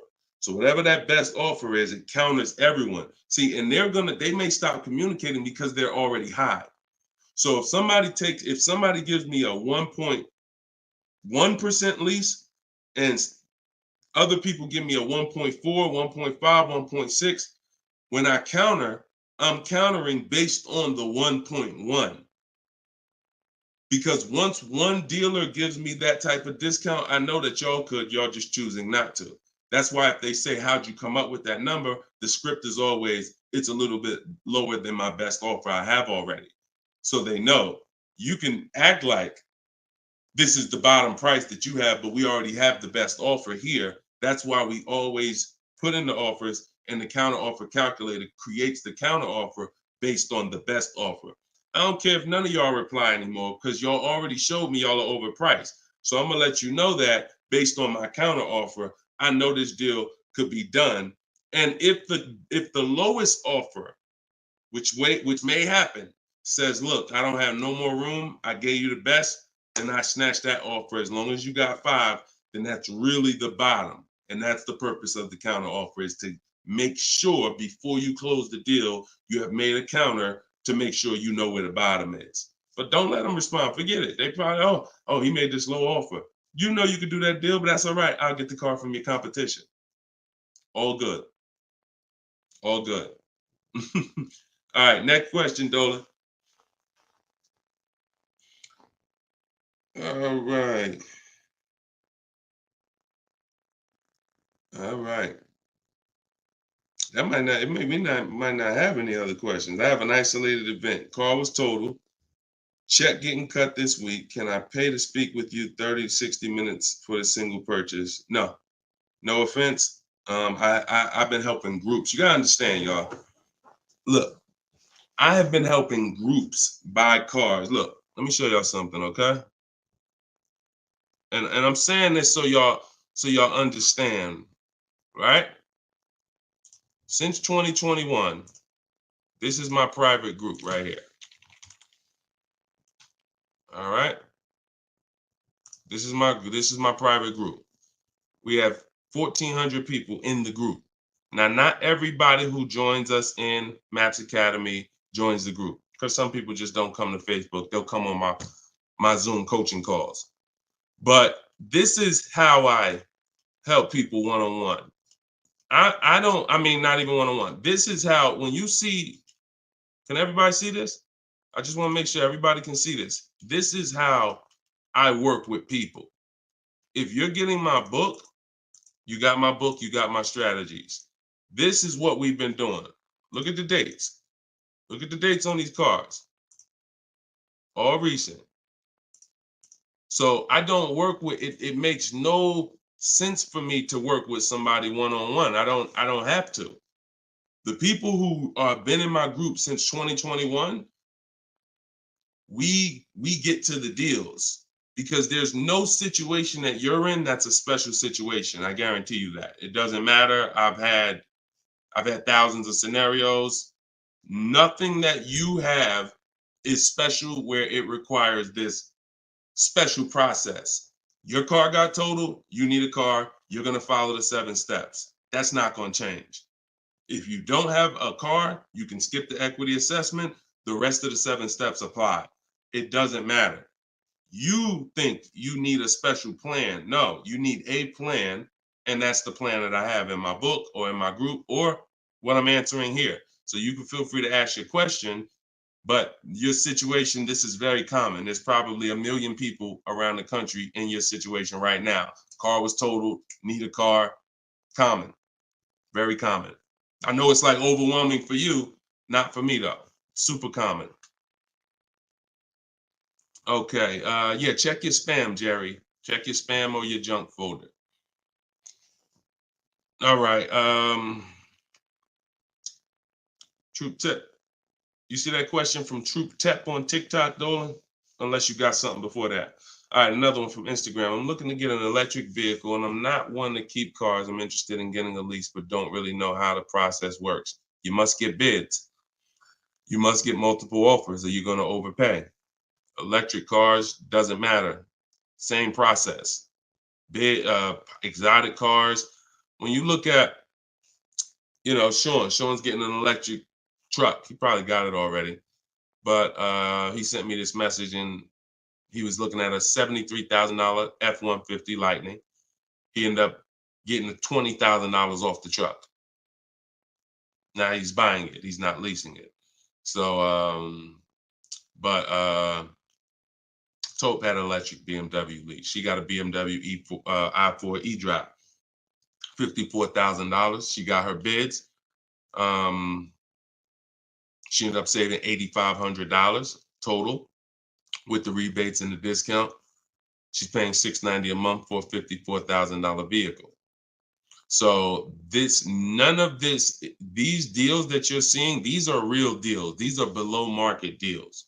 These are not going to be had going into dealers and negotiating because one, you're never going to get that deal from an 80% dealer. It's not going to happen. An 80% dealer will never discount the car enough for you to get the best price. So you don't know. Unfortunately, there's no sign that's on, hey, we're an 80% dealer. Don't come here. There's no sign. The only way that you know is by getting multiple offers. Now, you could do it manually. You can call around, talk to some sales managers, and try to get at least 5 offers. We do it online. We do it with scripts and templates, and that's what's in my book. So if you just jumped on, my new book is called Cars from Home, 7 Steps to Saving Time, Money, and Avoiding Dealerships. It has all my templates in there, all my scripts. It's normally $97.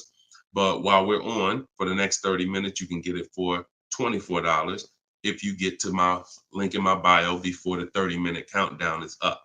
Once the 30 minutes is up, it does go back up to $97, which is still a great price because everything in that book is going to save you thousands and thousands of dollars. That'll be the most valuable book, but that's only if you want to use my scripts, my resources, and have me do the talking, which is you typing. But if you're going to do the talking, then I would call around and I get at least 5 offers, or you're going to overpay. No doubt about it. At least 5 offers. Okay. You can't calculate a lease manually. You can't try to calculate a lease and think. And even if you can calculate a lease manually, you still don't know what rebates are, what incentives there are. Sean didn't know there was $15,000 in rebates. How did he find out? Multiple offers. The best offer ends up revealing, wow, it's $15,000 in rebates on this truck. He wouldn't have knew that just walking in and trying to see, all right, what's the best deal I could get? 80% deal is never going to tell him it's $15,000 in rebates. So multiple offers is a must. Okay. Go ahead, Dolan. Great question. I'm new to your platform. I joined late. What do you recommend I do? I'm not sure I understand the question. What do I recommend you do about what?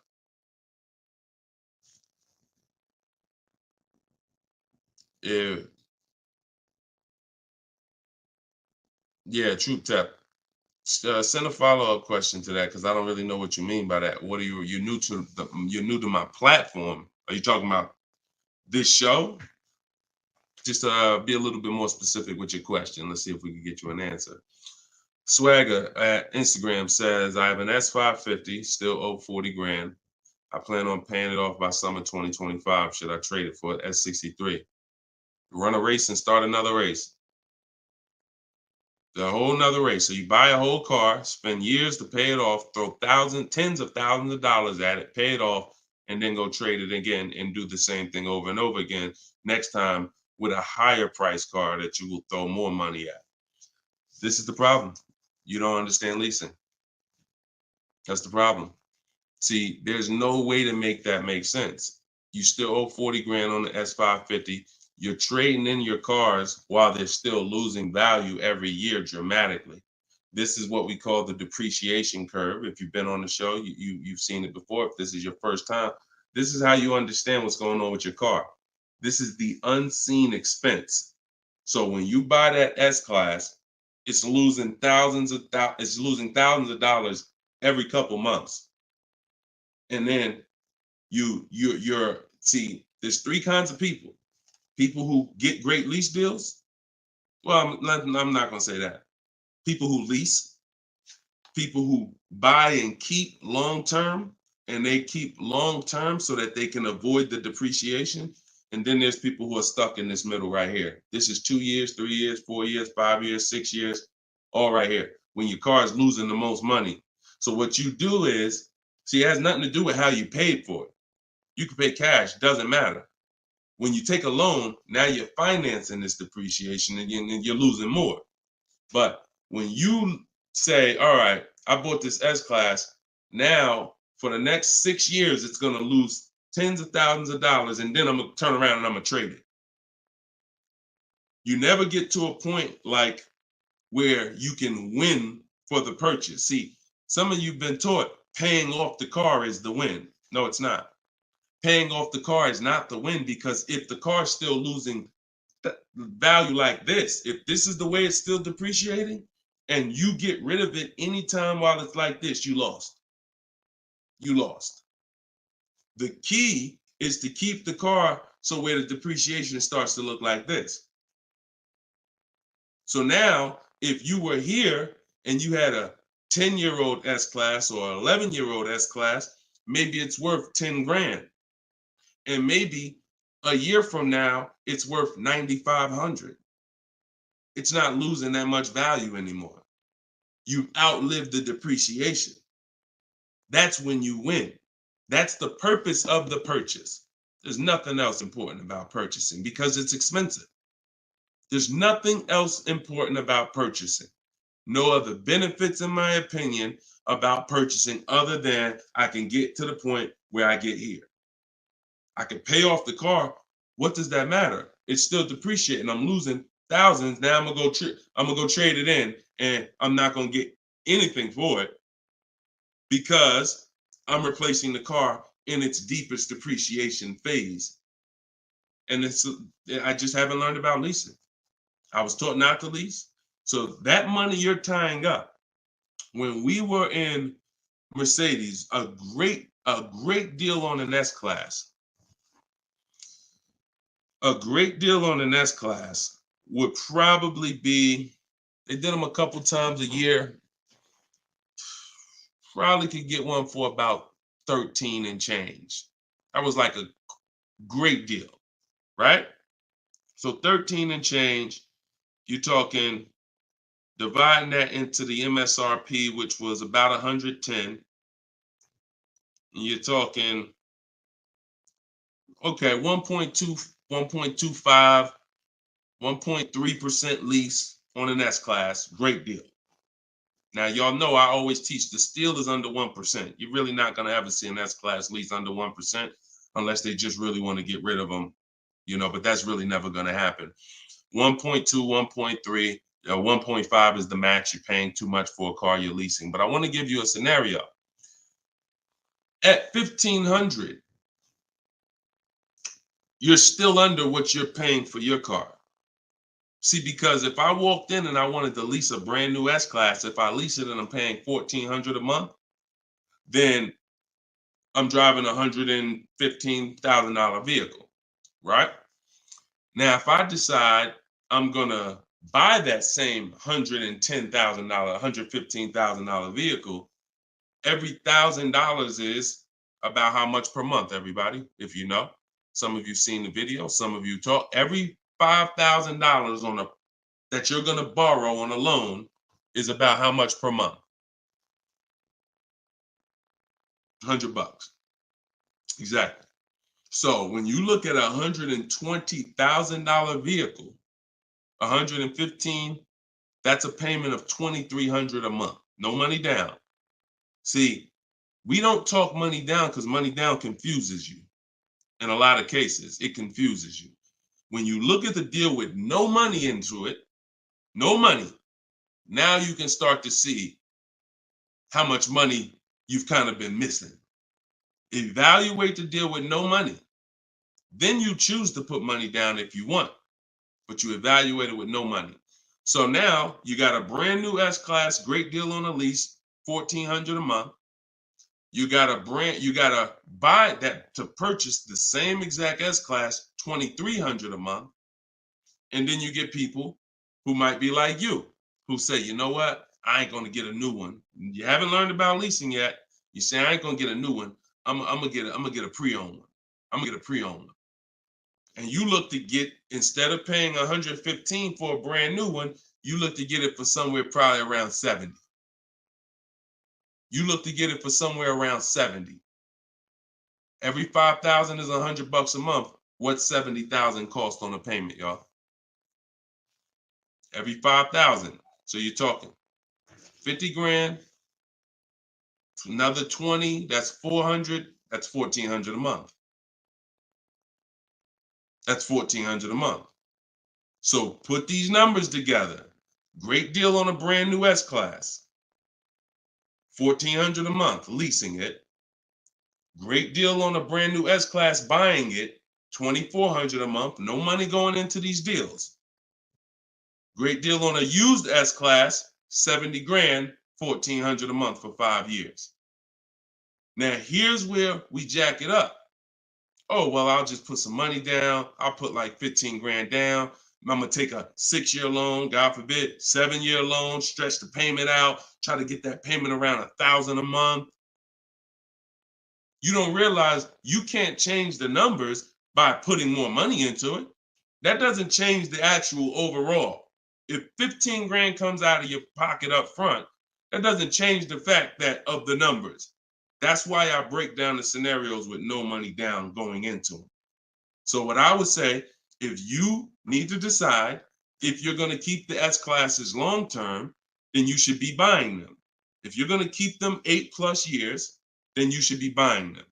But if you're not keeping these cars 8 years, then you should be shopping for great lease deals because you're just throwing thousands and thousands of dollars away. Same price you paid, same money that came out of your pocket for the last couple of years to drive that used S-Class, you could have been driving and leasing a brand new one. And I know what comes with a used S-Class, brother. I know it. Been with Mercedes. I was with Mercedes 5 years. I know the maintenance. I know the brake replacements. I know the service Bs. I know how much it costs to have an S-Class pre-owned, no warranty, and everything that happens is on you. So we're not even taking into account the maintenance and the repairs that you have to put into that S-Class that you wouldn't need to put into a brand new one that you lease if you just stop listening to people who told you that you shouldn't lease cars. No doubt about it. So that's the best advice I could give you, brother. All right, go ahead, Dolan. Shoot the next one up. Use your pointers to get a new 24 GB80 Genesis. Salute. Enjoy it, Austin. Great deal. That's what I did. I worked the deal, no money down, got them the low, then hit them with the down payment, plus went and pre-approved. There you go. There you go. See, you're able to understand when you're shopping with no money down, no money going into the deal. Don't show me what anything looks like putting money into the deal. We determine if we want to put money into the deal later. Shop, get the best price on the car. Find the dealer who's going to get the best price on the car. Then we'll work out the finances. Then we'll work out the details. Most people go right to the, all right, what's the monthly payment? All right, what should it, how much should a brand new GB80 be? Depends on who you buy it from. Depends on what they sell it to you for. First things first, we got to find a dealer that's going to sell us the car for the lowest price. Good job, Austin. Congratulations, man. GV80 is a nice vehicle. Enjoy it. How much should CPO normally charge? How much should certified pre-owned normally be charged for Genesis G70? You haven't seen enough of them. So if I'm looking at a used, so example, I got a 2020 Infinity truck that I got year and a half ago. If I went in wondering how much it should cost without knowing, then the market's going to tell me. Now our goal is to get below market deals. So whenever we're getting below market deals, we are always we need to know what the market is first. You can't get below market deals if you don't know what the market is. So when we're getting offers on new cars, it's easy because we can see what the market is with all the offers we get. We get 5 offers, we get 7 offers, we can see what the market is. And we can see the low side of the market, we can see the high side.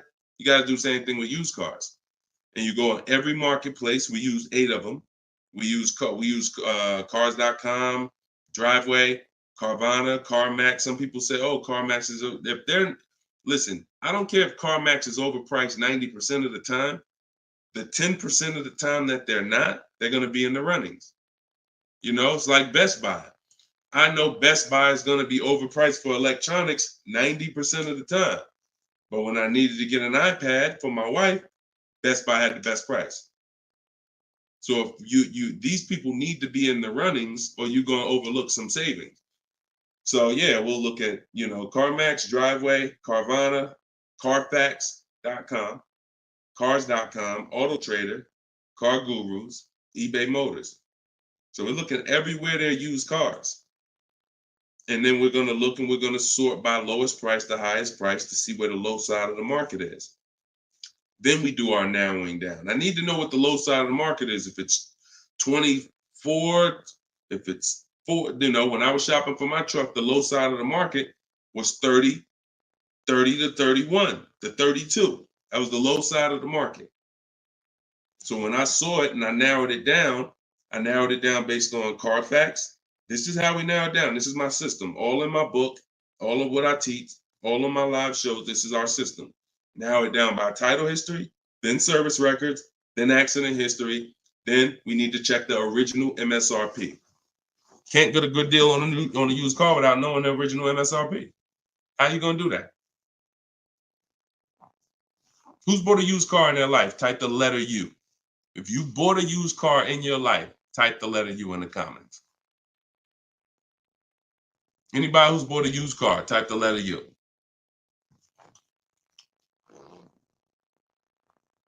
Okay, Cash, I see you. Andre and TikTok, I see you. Okay, Cash, all right. King of Rap, I see you. Okay, if anybody bought a used car, okay. How you get a good deal without knowing what the car was originally?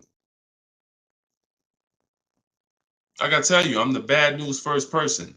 I can lead you to the good news. I gotta tell you the bad news first though. Think about that. How am I buying something used knowing how much I'm saving without knowing the original price of the item?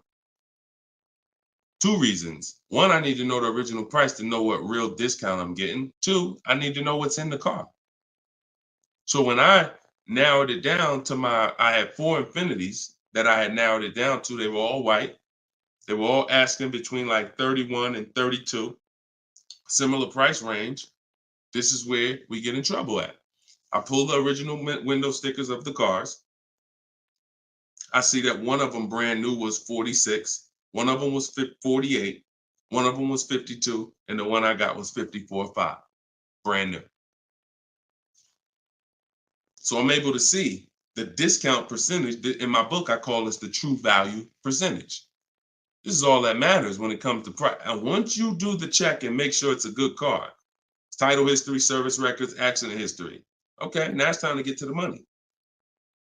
I need to know what the car was originally. I know 54,000. This one I paid 31.8 for. I got a 42% discount. Now, if I would have took the one that was $1,000 less on the asking price, because I didn't know how to do this. Now I didn't know that one was only 48,000 brand new. So it's a smaller discount. It's probably only saving me 30-something%. The one I got was 42%. Forget what the dealer's asking. The dealer was asking $1,000 more than the other ones I was looking at. But once I saw what the original price of the car was, I knew that that was the best value because you got the most expensive car brand new. Why would I take a car that has less equipment because they're charging $1,000 less for it? But it has 7,000 less equipment in it, 7,000 less features in it. It's the little things, y'all. It's not the big thing. It's the little things that you're missing. And this is what we do. This is why I'm here. And for those who are willing to listen, we teach you how to do it the right way. These things you haven't been taught to do. And once you hear it, you're like, dang, that makes sense, right? How the heck? Why wouldn't I want to know what the new price was? Don't even know what equipment's in the car. I knew the day I got the car, it was an edition 30.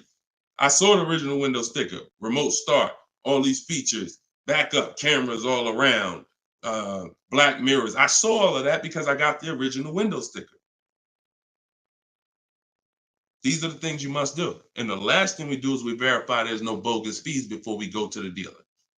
Because some people will be in the lowest prices online, but they have no intention to sell the car for that price. They want you, they're depending on you to come in because they know other people will, untrained, no strategy, walk right in. Hey, I saw the price online. Okay, yeah, sit down, sir. Let me do these numbers for you. Price goes up by $5,000. No intention. So you wasted your time. I'm listen, God bless you. Yo, Deshone, I'll just walk away. I'd rather not walk away. I'd rather you not have to walk away. And when you truly learn the science and the right strategies of shopping online, like I'm teaching you, you won't be walking away because all you lose when you walk away. Still need a car, don't you? Somebody else just gonna buy that car. It's not like you like, oh, I'm gonna put a sign out. Nobody buy this car. They wasted my time. That car gonna sell. So it's best to learn, how can I make sure I never put a dealer in a position to waste my time? Because while you were at that dealer that was overpriced, the best price car was selling.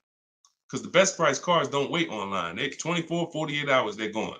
So while you wasting your time with the fake dealers, the best ones are the car's gone. That was really the good deal. Okay, so you do all of this from home before you go. By the time you go to a dealer to see a used car, you should already know if that car drives the way I want it to drive, the deal is done. This is the best price online. And when I get there, I usually ask for $500 to maybe $1,000 off when I get there. Never over the phone. You have no leverage.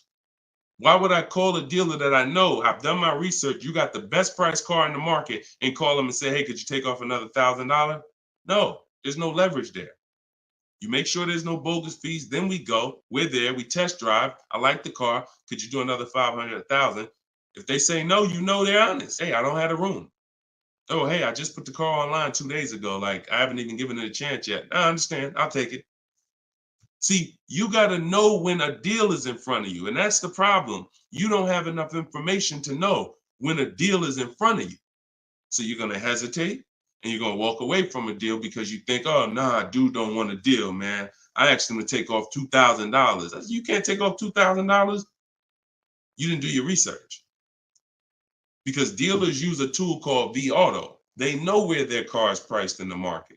vAuto tells them where every similar car is priced at online. So if they're the top 3 prices online, they run their business a different way. They want to sell cars fast. You can't go in thinking you're negotiating with someone who marks their cars up by thousands, who's number 15 on the price list. You walk into the best price deal online and think, yo, I'm asking for $2,000, $3,000 off. Let's go. You don't want to negotiate? No, you got it. And when you do your research, you know where the best price is. And that's what I want you doing. I want you walking in, if you're shopping for a used car, knowing this is the best price car in the market. I verified there's no bogus fees. I'm going to drive it, and then I'll ask for a little money off when I get there. And regardless of the answer, I know I won. They split it with me, I won. They can't do anything more because they're the lowest already, I won. If they accept the offer because they're just like, listen, you drove down, man, let's go, let's get it over with, I won.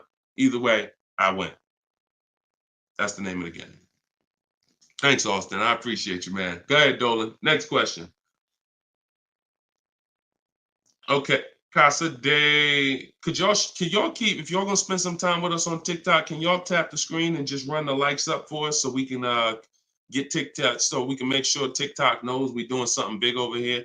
They can send some more people over. Appreciate y'all. Yep. Thank y'all. I see them running up. Thank y'all. Every couple minutes, y'all just tap the screen. It just helps the broadcast. We appreciate you. This is from Facebook. Casa de Cel. Hi, I'm paying off a Land Rover. Blue Book says its trade-in is $40,000. That's garbage.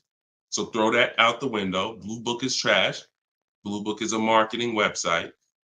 They don't buy cars. And so what you want to do is you want to get a real number, which is an offer.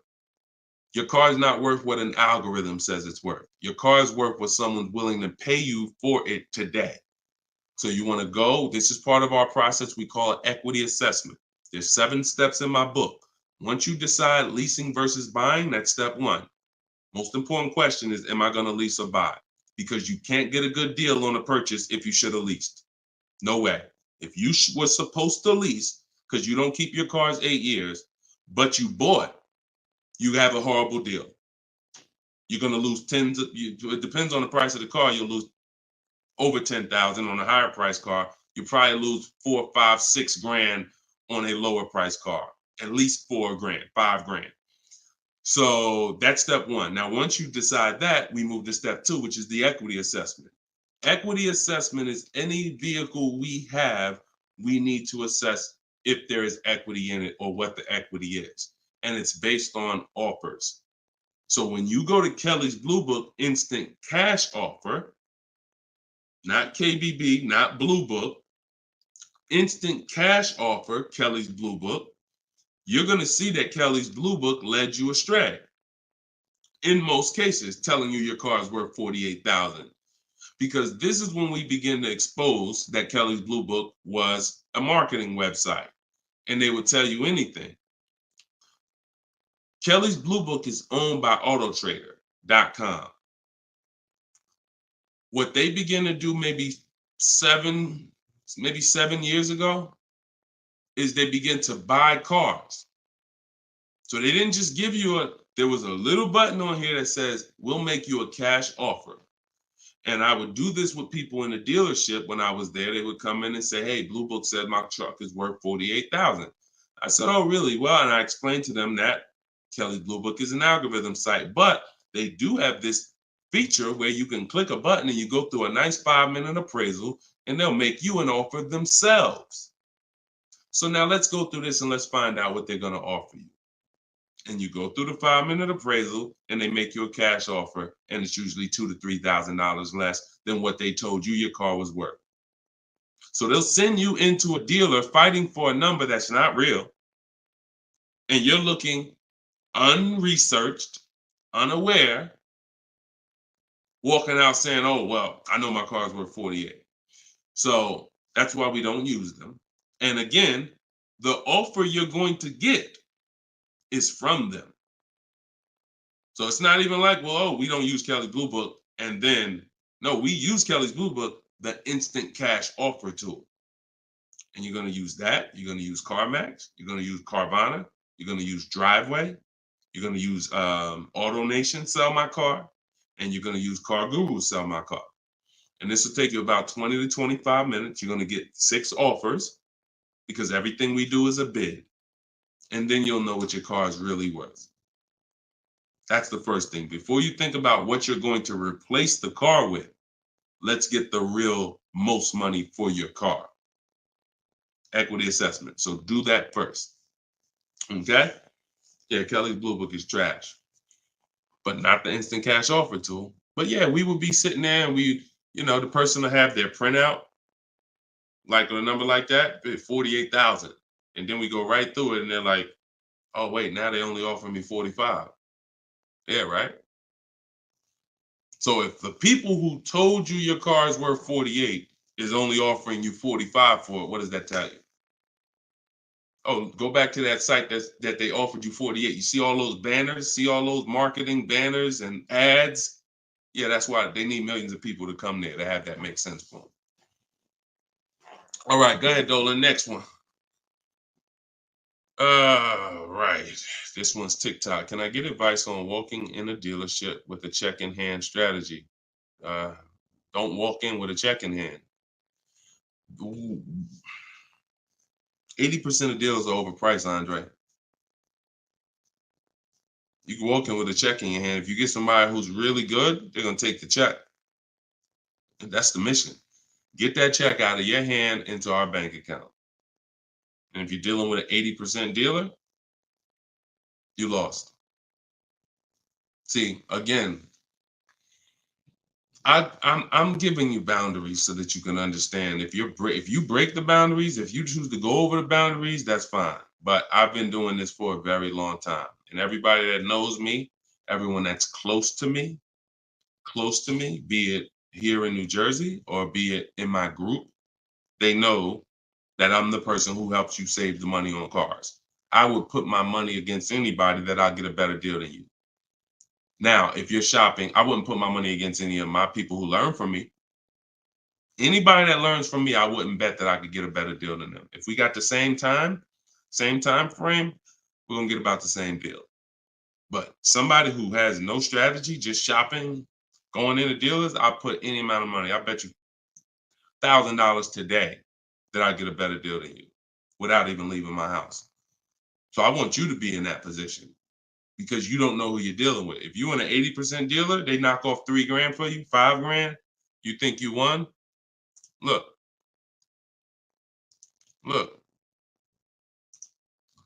Kimberly, a little while ago, she got a Maserati. Posted this in the group. It was a $91,000 Maserati. She ended up leasing it for $944, but I want to show you the money breakdown. Before she accepted that offer, she had an offer of 20 grand off right here. So she had an offer on an 86. So pay attention to this. $86,000 vehicle, they were taking 20 grand off for her. 20,700 to be exact. She ended up going and getting a $91,000 vehicle for $944 a month. So even a better deal. So she ended up saving more than 20 grand, more than 21 grand. Why is this so important? Because if she would have went in and got excited, she'd have walked into a dealer, walked in, and somebody would have said, all right, listen, I know you're serious. Today only, I'll knock 10 grand off for you. 10 grand. She probably never heard that in her life. $10,000 you're going to take off the price of the car. Yeah, I knocked 10 grand off. All right. Somebody who's not educated, someone who's not researched, rather, someone with no strategy. Let's go. Let's sign that. And telling our friends, you know, they took 10,000 off from me. Until we get 5 to 7 offers, we don't know what the best number is. She wouldn't have saved over 21,000 on her brand new Maserati. So when we talk about this money is not hundreds. This money is thousands. Some of you, if you're buying luxury cars, tens of thousands, 5-figure deals that you are going to just leave on the table. Going in, that's some 1990 joint. Oh, walk in, check in hand. Yo, I got a check. Who wants to sell me a car? 1990. You're doing the same things that someone in 1990 did. Let that sink in. So what do? You stay home, you get offers from home. Now, all of you who are like, Deshone, I want to do it your way. I don't want to have to figure this out. Give me the roadmap. That's my new digital book, Cars from Home, 7 Steps to Saving Time, Money, and Avoiding Dealerships. All my scripts are in there. My strategies for leases, my strategies for purchases, my strategies for used cars, the bank bidding war, where we make banks and credit unions bid for our loan. We guarantee all the money that we want to guarantee that there was not a dime that we could have saved when we make our car deal. And the only way that's going to happen is through bids. When I sell my car, not trade it, I get bids. When I buy my car, I get bids. When I get my loan, I get bids. You walk in with that check, man, that check won't be in your hand very long. So everybody can get the book for 75% off. It's normally $97. But in my TikTok bio, click the link in my TikTok bio. You won't leave the broadcast, so you could actually come and catch the last couple minutes of the broadcast. But go there as long as you get there before the timer. It's 30 minutes. Once the timer hits 0, it's back up to $97. And if you're on Facebook or if you're on YouTube, we got a link in the comments section for you. If you're watching us on a television, then you can use your camera and you can scan the QR code and it'll take you there. Get your book for 75% off, and you'll have these strategies for the rest of your life. And I also update that book. Some people say, man, is the book available in print? There's too many things that change. I change scripts. I change templates I use, websites change, Vroom went out of business. I need a digital book. I can update the master file so that way you open this book a year from now and it's updated. So you'll see some of you got it 2 months ago and you open it today and you're like, wait, I see something a little different. Yeah, because I update the book regularly. So get your copy before. And even if it goes back up to $97 and you missed the welcome offer, what are you going to save? What do you really think? How much money do you think you're going to save using my stuff? That's what you should be holding me accountable to. I'm going to get Deshone's book, and I want to save the same amount of money Deshone would have saved on this deal. And when you see these people, Bonita, when you see Kimberly, when you see Sean, when you see Eddie, all these people I share throughout the shows, they're getting the same deals that I would have gotten. But they were just like you. They weren't in the car business 14 years. Frina, she just got this Jeep a little while ago. Look, 2024 Jeep Grand Cherokee. Look, $65,000 MSRP, $579 a month, 0.88% lease deal. I use all the scripts, contacted the dealer, I followed the program, used the scripts, contacted the dealer, sealed the deal. We're in a different world. So you either gonna come over to our world or you're gonna stay in your world. And your world is painful and expensive. Painful and expensive. Spending hours in dealerships, multiple visits, going back twice, 3 times. Painful. Every car deal I make is from right here where you see me at. I'm right here. Go ahead, Dolan, shoot the next one up. Austin, I see you. God bless you and everyone online. I have to get back to work. Thanks for checking in, man. Always enjoy the new car too. Because my payment is due in 15 days. Enjoy, man. God bless you. Swagger from Instagram says, is it smart to buy the vehicle after leasing it for 3 years? No, it's a horrible idea. You've already had the vehicle for 3 years. You're buying a used car now. So leasing and purchasing is an entirely different philosophy. When we lease, we're getting great lease deals. We're driving vehicles for pennies on the dollar compared to people who purchase them. All those lease deals. You saw Frina, that same $65,000 vehicle is $1,100 a month. Someone is out there paying, unless they put up a ton of money down, they are out there with that same Jeep that Frina just picked up and they're paying $1,000 plus a month for it. She's paying $579. Why? Because they said they don't lease?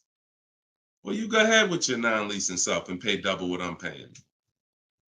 Now, if you're keeping the vehicle forever, 8, 10, 12 years, in my book, I created the 8-year rule. The 8-year rule is when you begin to win as a purchaser, because that's when the depreciation is going to cool off and make sense. You can get some of this money back because the person who's leasing is killing you in terms of the money that's not coming out of their household compared to yours. They're killing you.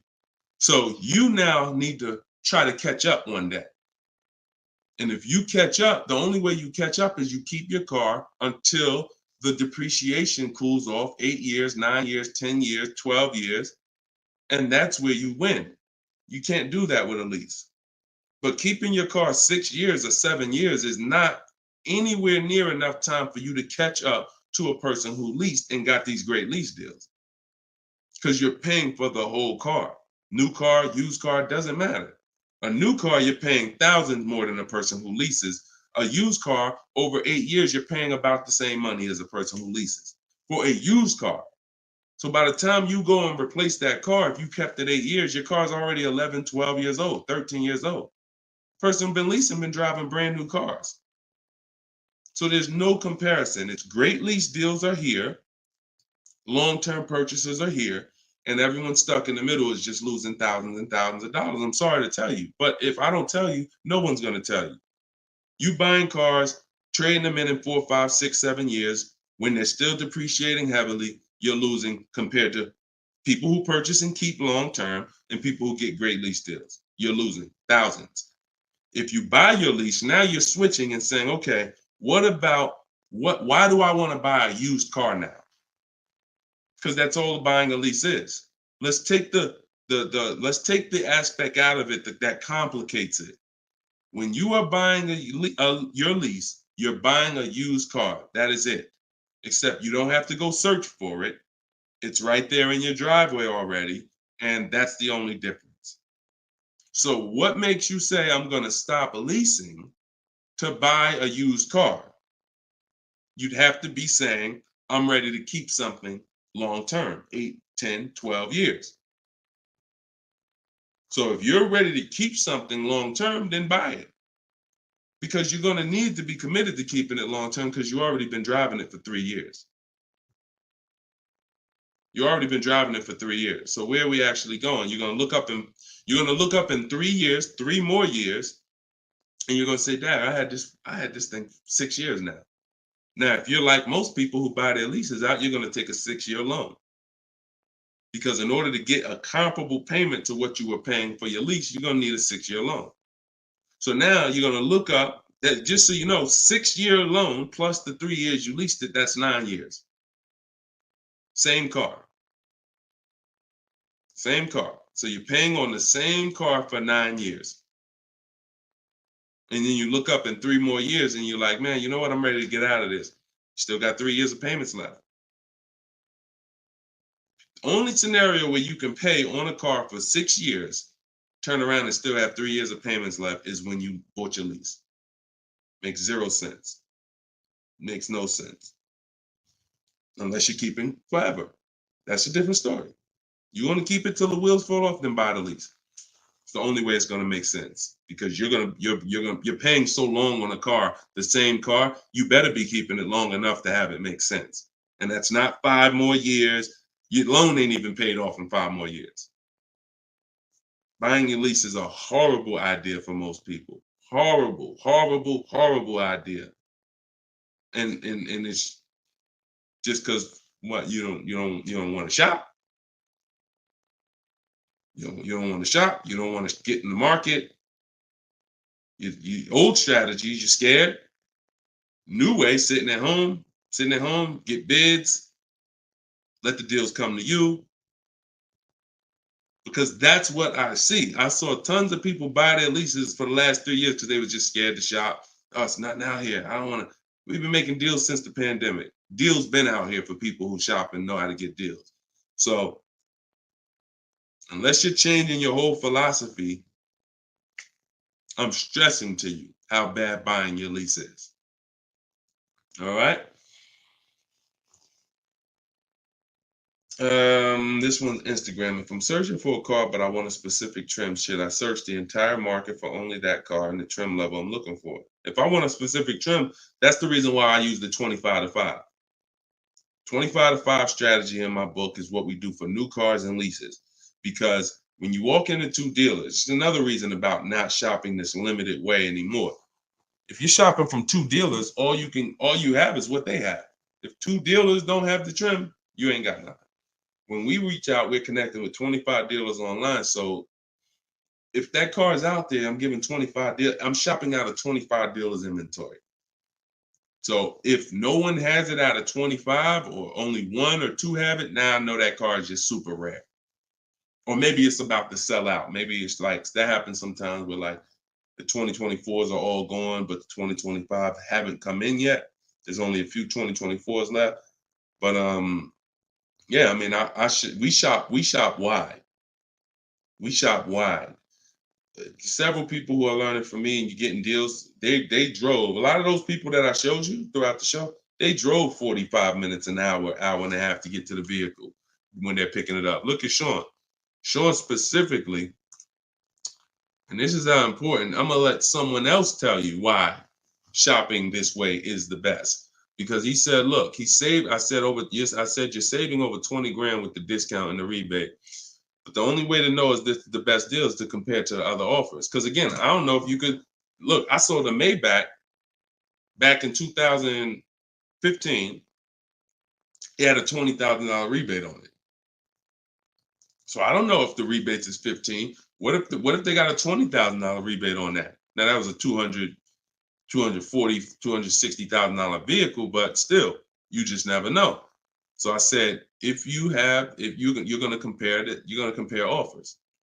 He said, yes, I got about 15 quotes. He said, I couldn't find anything under MSRP.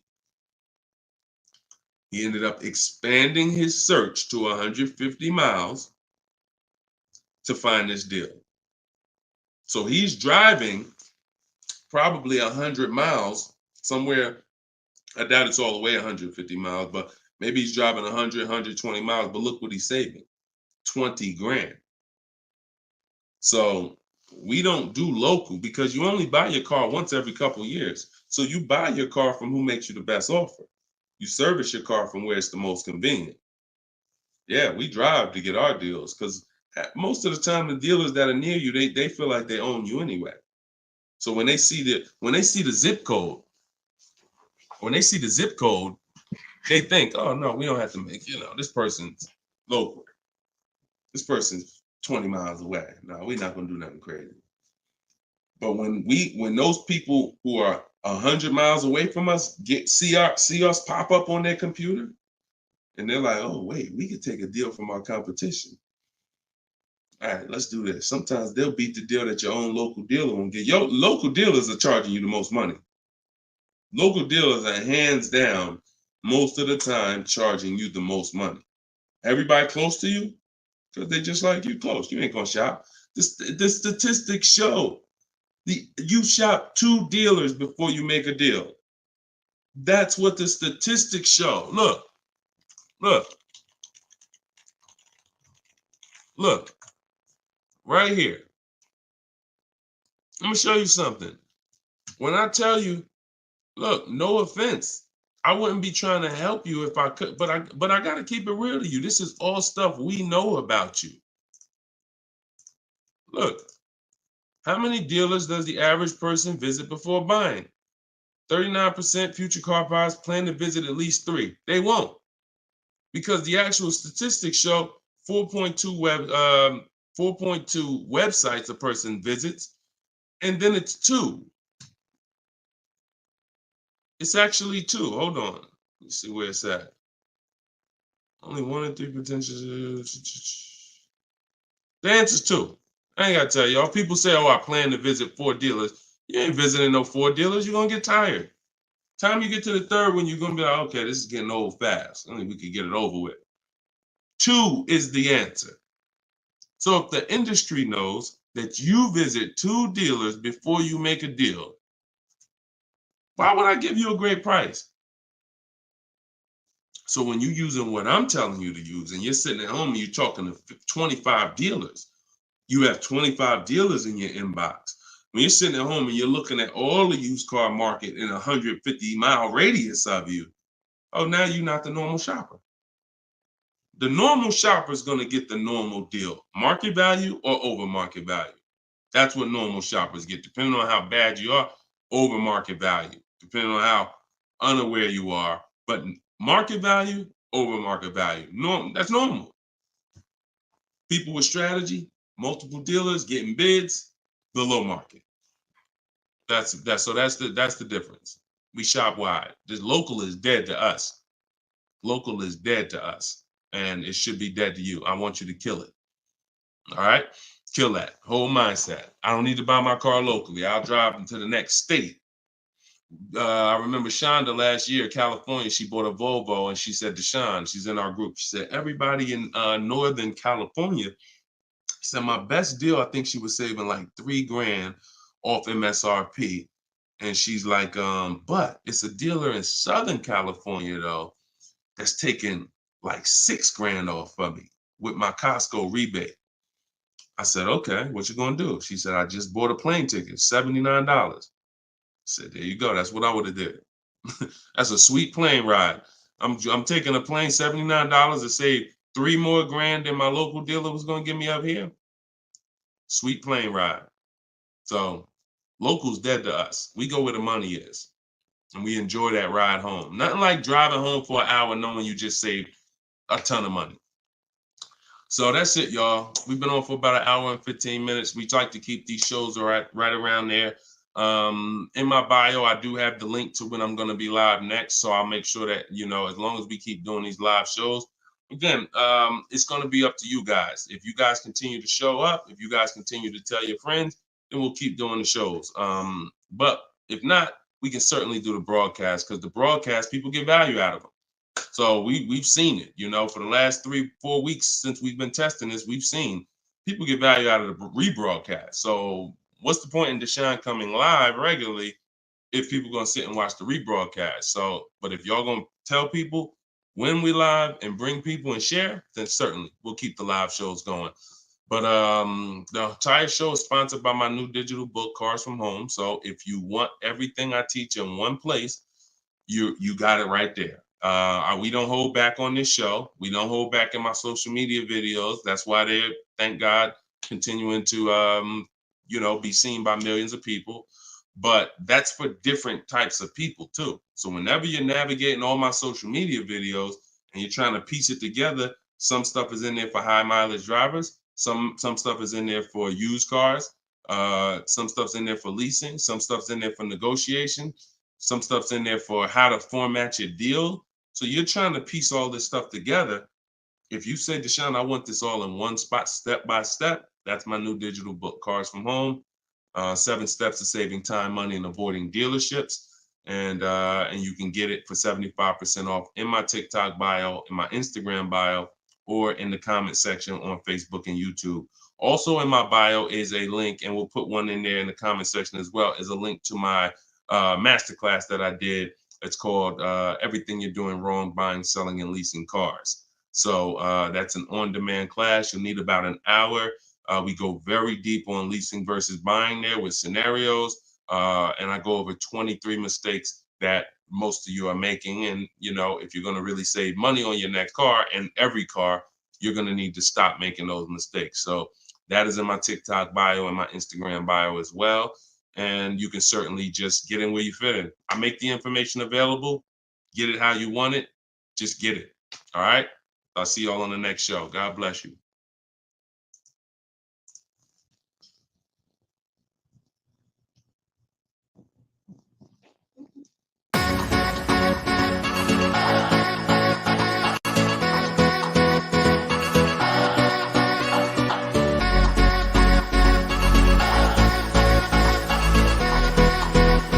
The worst possible thing you could say when you walk into a car dealership. I spent 5 years with Mercedes-Benz, 5 with General Motors, and the worst thing a person could say when they walk in is, if you could just get me to this payment, we got a deal.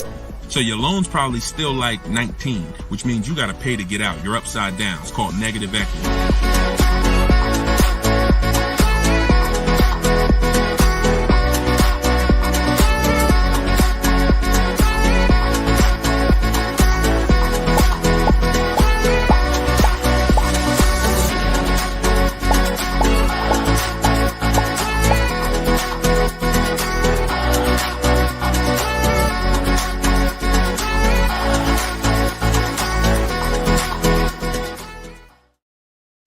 What's going on? Welcome, everybody.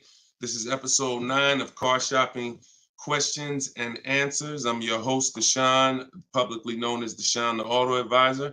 We're live now on 4 platforms: TikTok, YouTube, Instagram, and Facebook. And this is our live show. It is Tuesday at noon.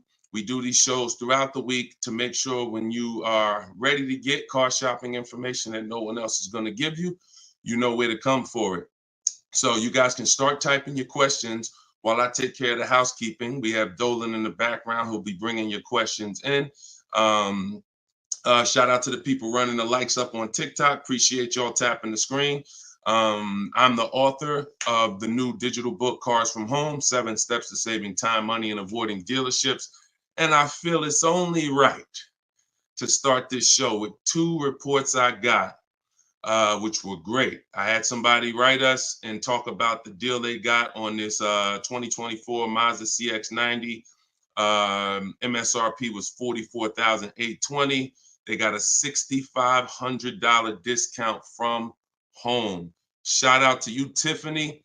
I appreciate it. This is what we do. And when we think, when we launched this live show a few weeks ago, my plan was my prayer rather was that people would take the book, use the book, write me your success stories so we can feature you here and feature your deals. These are below market deals. These are not advertised deals. And she got this by handling the process from home, getting multiple offers like we teach. We also had Barrett write his review on Goodreads. So we were 4.94, almost 5 stars. Book is outstanding, a must-have for anyone seeking to buy, lease, or even sell a car. It's presented in a very professional, easy-to-follow, step-by-step manner that covers every situation from buying, leasing, cash, credit, good, bad. Although I purchased and leased several cars in my lifetime, I learned new tactics to obtain the best value for my money, and it even has a wish list, yes, to help you separate your wants from your needs. Come on, Barrett. Appreciate you so much. Everybody who wants to get your copy of Cars from Home, it's normally $97, but for the next 30 minutes, you can go to my TikTok bio or my Instagram bio, or we have a comment pinned for you guys on Facebook and YouTube, and you can get your book for 75% off. So you won't pay the normal $97. You'll pay $24. But once that timer hits 0, your price is $97, which is still a great price. So now that the housekeeping is done, we can start with the questions. And if you got the first one, Dolan, feel free to bring it in while I put the banner up for those who want to get their book. Okay, is it better to shop online or in person? Well, you have no leverage in person. In person, you're competing with a person who negotiates every day, 2-3 times a day throughout the week. You're no match. I don't care how good you think you are. The best trained professional is just going to be better than you. And that's because they do this every day. Now, the second reason it makes no sense for you is because from a leverage position, you can't put them against their competition. You don't know where the real bottom is. And so you're going to overpay. And even if you get a good deal, who's done this? Be honest. You leave the dealership and you're like, you think we did okay? You think we could have got a little bit more? Think we could have got a little bit more off? That's called buyer's remorse. That's the seeds of buyer's remorse. Anytime you wonder if you could have got more money off, that's buyer's remorse. So we never wonder, and the way you don't wonder is by shopping online, getting multiple offers from multiple dealers, letting people compete for your business, and then choosing the best one. And if you really think about this, this is how you shop for everything in life. This is how you shop in the grocery store. When we go into the grocery store, we're not looking to try to not overpay for the spaghetti sauce, right? We're not looking at hoping that we don't overpay for the grapes today, or let's use for the potato chips we're going to buy, because we already know there's so many options and there's so many people that are competing against each other to sell us something. And that is how you guarantee your best deal, when you have multiple people competing. So when you are leasing a car or buying a car, you need to get at least 5 bids. When you are buying a used car, you need to be shopping wide. You need to be shopping within 75, 100 miles of you. And that's a minimum. And then you need to be looking at all the websites that have used cars, so that by the time you make your decision, you've seen so many options, so many offers, that you have 100% peace of mind. Now, that's just when it comes to buying the car. When it comes to replacing your car, because some of you know there's a word we don't use, it's a T word. It's 2 words we don't use. One is trade, one is down payment. Because we sell our cars, we don't trade. You never get the most money for something trading it. I don't care what you have. You got a baseball card, You trade that baseball card for something, you're not getting the most money for the baseball card. How do you get the most money for the baseball card? Put it on the market. Put it on the open market and let the buyers come to you and see what the best offer is. Never going to be from a trade. Now, the only time we do have to trade is if you're in a negative equity situation. If you're in a negative equity situation, then, and you have too much negative equity, you're going to need to do a trade if you can't pay the difference. But other than that, you know, these are the things that these are the things I want you to etch into your mind. We don't trade, we sell, get bids. We get, when we get our loans, we get bids. And when we buy our cars, we get bids. That's how we guarantee that we get the below market prices that other people aren't getting. Okay? Go ahead, Dolan. If you got the next question, shoot it up. Okay, this one's from Instagram. What fees are included when you buy a car from out of state? I mean, if you're buying a car out of state, standard fees are, if you are purchasing a car, purchasing, not leasing, standard fees are tax, documentation, DMV. Tax, documentation, DMV. I've worked for a handful of dealers in my life. I've never once had fees that were outside of those fees. Never once. Shout out to y'all running the likes up. Could y'all keep running the likes up on TikTok? And shout out to the sharers. You know we appreciate you. Thank you for sending your friends. Thank you. Listen, you should at least be tagging your best friend. Whoever your best friend is, and hopefully we all have at least one. That's the person you should be tagging. They'll thank you. No one's gonna get mad at you for sharing my stuff with them. I guarantee you that. But shout out to the sharers. I appreciate y'all. So when you are, so that's an indicator. Any dealership that is making up these fees that have run rampant over the last 4 or 5 years, prep fees, marketing fees, internet fees, low jacks, we call that padding the deal. You know, you're just packing on stuff, and what you're doing is you're leaving yourself room to negotiate. We don't like to buy from those dealers because those are 80% dealers. I saw somebody ask yesterday on the show, what's an 80% dealer? We didn't get a chance to get to that question. 80% of dealers will overcharge you. It's a competition. So what you're trying to do is find the dealers who are the best prices. And the 20% are the great people. They're the honest ones. They're the ones who are not afraid to compete. These are the people we want to buy cars from. And so once you find the honest dealer, but you can't walk in to find them. You have to sort for them. Because if me and you are standing next to each other on the street and there's 10 dealers in front of us, and they say to us, 8 of these dealers are overpriced. 2 of them are the best price, but there's no label on them. What's the odds that we're going to walk into the 2 that are the best price? Not really that good, right? But if we're at home and we're talking to all 10 of those dealers at once, we're going to reveal who the 20% is. So that is our goal. Our goal is to always find and buy from the 20% dealers, and we let them come to us through online bidding, through online shopping, never through walking in and dealing. Because if you're dealing, as I said, with a dealer who has padded that deal so much, you go look at that deal and there's $4,000, $5,000, $6,000 in made up fees to pad the deal. There's no amount of discount you can get where you're going to get a below market deal. They've just set it up that way. I could take off $5,000 for you, make you think you won. You're still not below market. So that's the psychological things you have to understand. And that's why we shop from home. All right, shoot the next one up, Dolan. Great question. All right, good question. I see Instagram coming through with some great questions today. Keep typing your questions.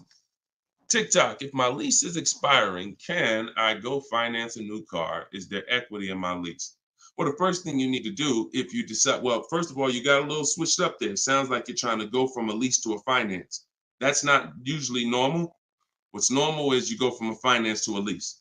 Because a lot of you who found out that you're not keeping your cars 8 years, you're breaking the 8-year rule, you're overspending by thousands of dollars because you were taught never lease. So a lot of you have found out over the last couple weeks of shows, or maybe you watch videos, or maybe you went to my masterclass and you found out that that was bad advice. Not only was it bad advice, it was very expensive.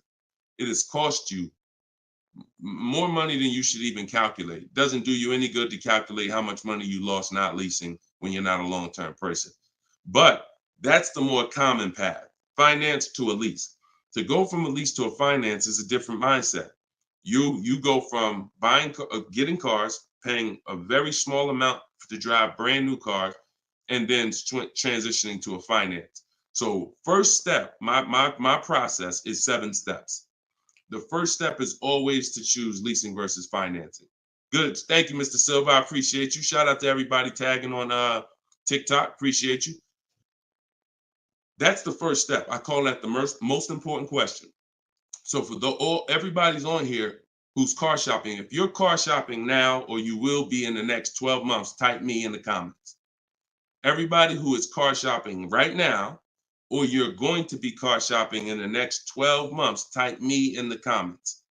And I'm going to give you the first word. And I want y'all to always, when you come on this show, be prepared to dialogue. Like, be prepared to dialogue. Have your hand by your keyboard. You're going to learn a lot more engaging in the dialogue than you will sitting back and just listening.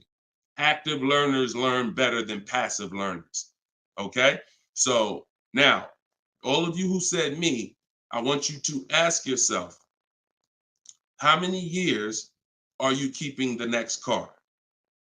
Because this is the lease versus finance question. This is the lease versus buy. I'm not going to say finance because some of you are going to pay cash. This is the lease versus buy question. How many years are you keeping the next car? Gary said forever. Okay, there we go. So that's a good indicator till the wheels fall off, Joseph on Instagram. I see you. Okay, here's the question. 72 months. Okay, that's 6 years. You shouldn't be buying, Frankie. And I'm going to tell you why in 1 second. As long as it lasts. Now, when you want to try to get a little bit more specific than that, because sometimes you'll buy a bad car. It only lasts 5 years, where if we know we're going to keep this thing long term, we want to make sure we buy a car that's a quality car. That's what we want to make sure that we do. Buy a car that's a quality car. All right. So let's do, okay. So all of you, if your answer, I see you, Andrew, you 6, I see Teresa 10. Okay. Now, here's the rule. I call this the 8-year rule. The 8-year rule is based on when cars lose the most money. So it's not based on, see, some of you have been taught you pay off your car, get the title, do whatever you want. You want to trade it in, do what you want. I'm here to tell you that that's cost you because you don't understand the unseen expense. And the unseen expense is the one that's hurting you. That's depreciation. So the first thing you're trying to get when you're deciding I want a car is, how am I going to avoid big depreciation? Big depreciation. You buy a car for $30,000 today. What is it worth in 3 years? Even if you don't drive it. See, this is these are the things that you've been, oh, well, I want to buy a car. I drive as much as I want. But even if you don't drive a car, if I sat a car right outside your house right now and said, Lily, this car is worth $30,000, and you said, Deshone, I don't need a car. I already got a car. And I said, but it's yours. Here, it's yours. It's worth $30,000. You don't drive it. You come back a year later. What's that car worth? Told y'all, stay by the keyboard. What's the car worth? See, we're going to dispel this myth right now, because some of you don't understand, because of what you've been taught, that you think, oh, if I buy a car, I could drive it. I don't pay for the mileage. I'm going to show you that not only do you pay for the mileage, you pay even if you don't drive it. See, look, Alvin said 24. Look, didn't drive it 1 mile. Days on Instagram said 24. Look, didn't drive it 1 single mile. That's probably accurate. So think about that. If that's many people will mention depreciating assets. That's a very common word, but we're now going deep on what that actually means. Depreciating asset means I purchase something, I acquire something, whether I use it or not, it's going down in value. If I use it more, it goes down in value more. So the first foundation that you need to get is leasing versus buying. This is why if you don't lease, but you should have leased, there's no way to get a great deal. Because when you get great lease deals, some of you seen Danielle. Danielle got an Audi A3, $44,000 car. She's paying $550 a month, no money down. So that's Danielle. So when you consider what that car would have cost her if she purchased it, no money down, probably would have cost her about $900 a month. $900 a month. Every 1,000, but every 5,000 is about $100 a month, depending on interest rates. 5-year loan. So foundation. So what you're trying to do is avoid the depreciation. Y'all know when I break this out, y'all know what this means. Some of you, if you're new here, you may not know, but this is what this means. This is how your car loses value year 2, year 3, year 4, year 5, but then it starts to level out. And what you want to get to, forget paying off the car. You could have paid cash for it. Doesn't change this. Deshone, I got a loan on it. Doesn't change this. This is the actual asset value. This is the car's value. Forget the loan that's attached to it. This is the car's value. So your goal in purchasing, if you want to avoid this, see, some of you buy cars, trade them in here. Trade them in here. That's 2 years, 3 years, 4 years. You're trading the cars in when they have lost the most value. And that's a losing formula. Now, there's 2 ways that we avoid this. One is long-term ownership. Who has a car outside? They've had it for more than 8 years. More than 8 years. Type me if you have a car in your driveway or in your household, you've had it for more than 8 years. Type me. I see you, Gary. Okay. Okay, I see you, Sergio. All right, more than 8 years. I see you, Twill. Now, this is where you win. Here's why. Your car is no longer losing value like this every year. Now it's only losing a little bit. Now it's only losing a little bit. You beat depreciation. See, the goal with a purchase is to beat depreciation, not pay off the car. You could pay off the car and still lose to depreciation because you replaced the car in the early life cycle. So if you are not buying the car with the intent to keep it long term, 8 years, there's no comparison to a person who's leasing. So there's 2 sides. One is the people like Danielle. One of the people who are like, Deshone, I'm not keeping a car 8 years. You should be shopping for aggressive lease deals, not normal lease deals, below market lease deals. That's what I teach. Or you should be purchasing, getting great deals, below market deals on purchases, new cars, used cars, with the intention to keep them long term. That's it. So that's all step 1. I call that the most important question. That my book is broken down into 7 steps. It's called Cars from Home, 7 Steps to Saving Time, Money, and Avoiding Dealership. Step 1 is the most important question. That's what we just hit on. It's the leasing versus buying, because you need to pick a side and you need to have a long-term plan based on what side you're picking. You can't be stuck in the middle. Stuck in the middle, you're going to lose all the money. You lose all the money stuck in the middle. Purchasing cars, flipping them in 3, 4, 5 years, you're losing all the money. Buying your leases out at the end, you're losing all the money because you're mixing the 2. Lease or buy long-term. This in the middle right here, that's the danger zone. Everybody clear on that? If we're clear, type clear. If we're clear, type clear. All right? This is Monday's live show. But wait, what day is it? This is Tuesday. Tuesday's live show, 12 o'clock. So whenever y'all don't see the banner on the show, then you know it's live. If you see the banner that says when we're live, then you know it's one of our rebroadcasts. But if you don't see the banner, that means we're live and you can start typing questions. All right, clear. All right, everybody's clear. Now let me hit the second part of Frankie's question.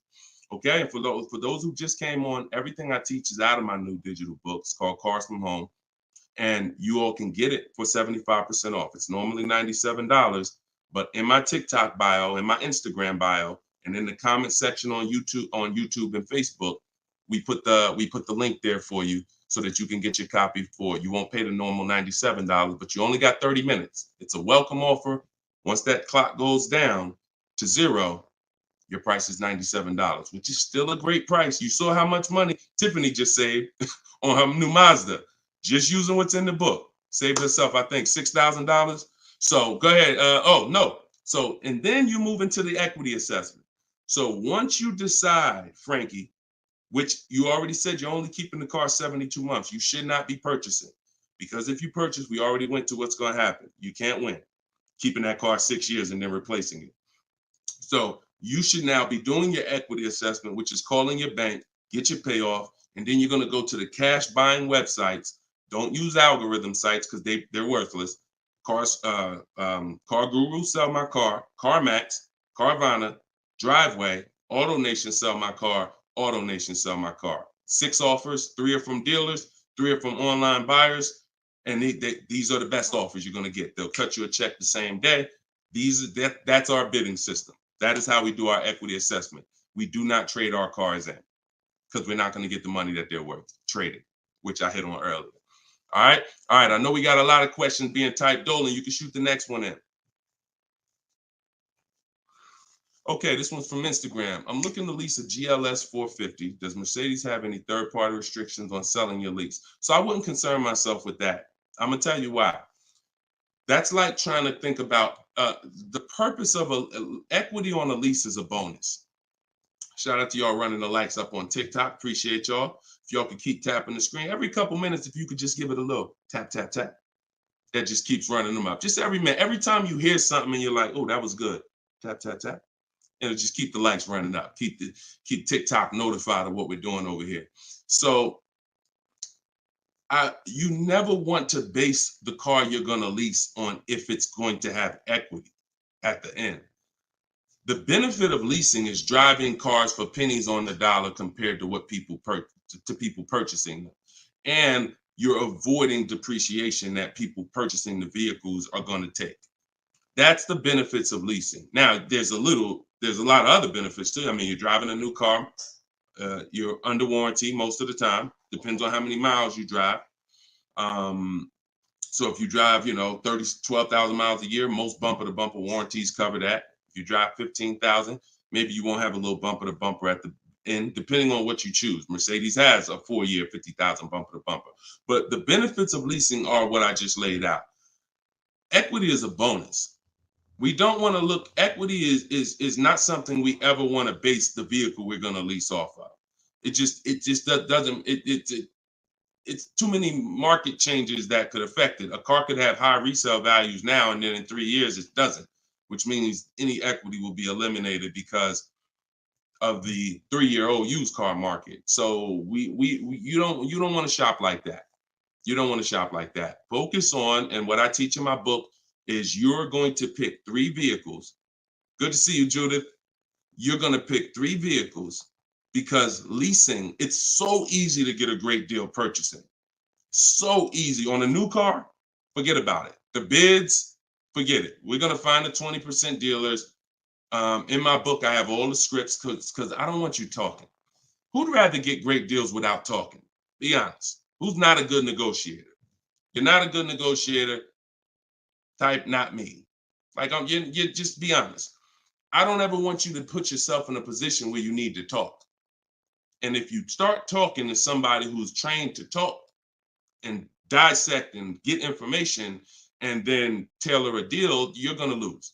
So in my book, everything is silent. The only people we talk to when we talk to people are managers, because those are different conversations if we need to have them. We're never talking to salespeople besides when we're coming on to test drive the car. We're never talking to salespeople because we just don't know who we're dealing with. So when we're online, we're always typing. That's why I say go online. My strategy is called the 25 to 5. We go online and we contact 25 dealers, go to their website. I have copy and paste templates in there that you just fill in what you want.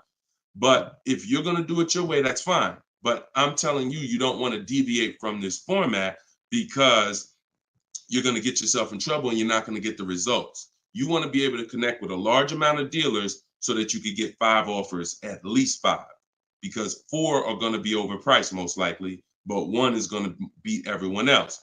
So, but when it comes to a lease, there is the lease program. that the dealer can't control. So if we don't know what a lease program is until we shop offers. So there's no way you can look at the residual value. You can look at all this money factor. I know some of you who are in the math, you're like, oh, well, I'm gonna just look at the money factor and see. You can't tell because it can have a high money factor, but it have some good rebates. The only way we know a great lease deal is to shop the market, get our offers, and then if the lease program, if the best offer doesn't get you under 1.5% with no money down, then it's a bad lease program. It's a bad lease program. In which case, we move to another vehicle. So I'm not going to ever co-sign leasing a bad vehicle a vehicle with a bad lease program. I've had all types of people hit me, Deshone, I'm looking at this Range Rover, man, but I did all the offers, and they'll be in the group. We have a private group, and I get to talk to people all around the country about this stuff. So they're like, Deshone, you think I should move on? I'm like, look, you could wait till next month, see if the program gets better, but I'm never going to co-sign signing a bad lease deal. You're paying too much money for a vehicle you're giving back in 3 years. So you're defeating one of the major benefits of leasing. So that's the only reason why we have to have 2 other vehicles that we like when we're leasing. On a purchase, no. One vehicle, pick it, get your bids. One dealer is going to blow everybody else away. But with a lease, you want to have 3 vehicles just in case it's a bad lease program. And if they got a bad lease program this year, maybe in 3 years when your lease is up, they'll have a good lease program. So that's what we do. It's too many cars out here. It's 400 cars out here. 40-something manufacturers competing for our business. Why are we going to get locked on one car? And the reason we're doing this, y'all, is because we're not shopping. You're not shopping. You're not taking the going out for the weekend and test driving cars seriously. You're about to drop 40 grand of your hard-earned money. You need to be, like I teach, shopping and not letting anyone disturb your shopping. If I'm looking for a car, I'll take a whole Saturday and go out or a Monday, and I'll go out and I'll drive 4 cars and be like, okay, that was fun. Don't sit down and don't talk numbers. So let me make that clear.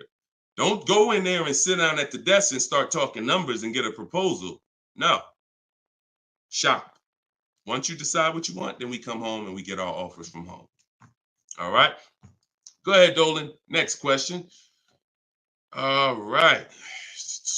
When you don't talk, I see a lot of you saying you're not good negotiators. Then you just got to stop talking. Stop talking and start making people bid. You're going to get better deals than good negotiators all day long. Heard you loud and clear on the rebroadcast. I'm here live. All right. Welcome, Jill. Looking for a car now. Profited on a sale, so coming in clean. Need to rebuild credit. Lease cheap car, finance car under 5-6 grand. It depends on where your credit is. If you're in the mid-6, I teach something called, profile over score. So if you have a paid off car, if you have nothing gets you approved for a car like on-time car payments. If you've been making on-time car payments for 2 years, 3 years, you're typically gonna get approved for most leases. As long as you're not going from like a $450 payment to a $900 payment. But if I'm in a state where if I'm in that mid-6s, 660, 670, I go for the lease. If I'm in the low 6s, then I go for what I call a smart car, which is the car to set you up to lease. So your goal is to get the least expensive car you can get a loan on, quality car. You want to go small as possible, and small as possible for you might be you need a sedan. You might need 3 rows. But I teach something, and that's what we were talking about when I posted that review that Barrett wrote for our book today. He was like, we get a wish list for needs versus wants, because oftentimes we confuse these. Needs are things you can't live without. I need to have this, or the car's not going to do what I need it to do. I need to have it. Wants are things that you'd like to have, but you can live without. When it comes to getting a smart car, and it's not the little smart car, y'all. I have a different. That's a different meaning for us. It means saving money at the right time. That's what we call smart cars. Saving money at the right time. So if you can't qualify for a lease and you want to set yourself up, then the vehicle you get now is super important. The vehicle you get now could either set you back from leasing because you bought too much vehicle, payments too high. You didn't buy a dependable vehicle. It's not going to last. It's going to start having problems. It's going to break down. You might miss payments because of that. These are all the things you want to avoid. This is why I'm giving you these boundaries that you don't, kind of go off of. But this usually happens when you're trying to get too much car. Quite honestly, if I was trying to get a smart car, I would be trying to get the smallest car I could, drive it for 2 years. Let the family be uncomfortable.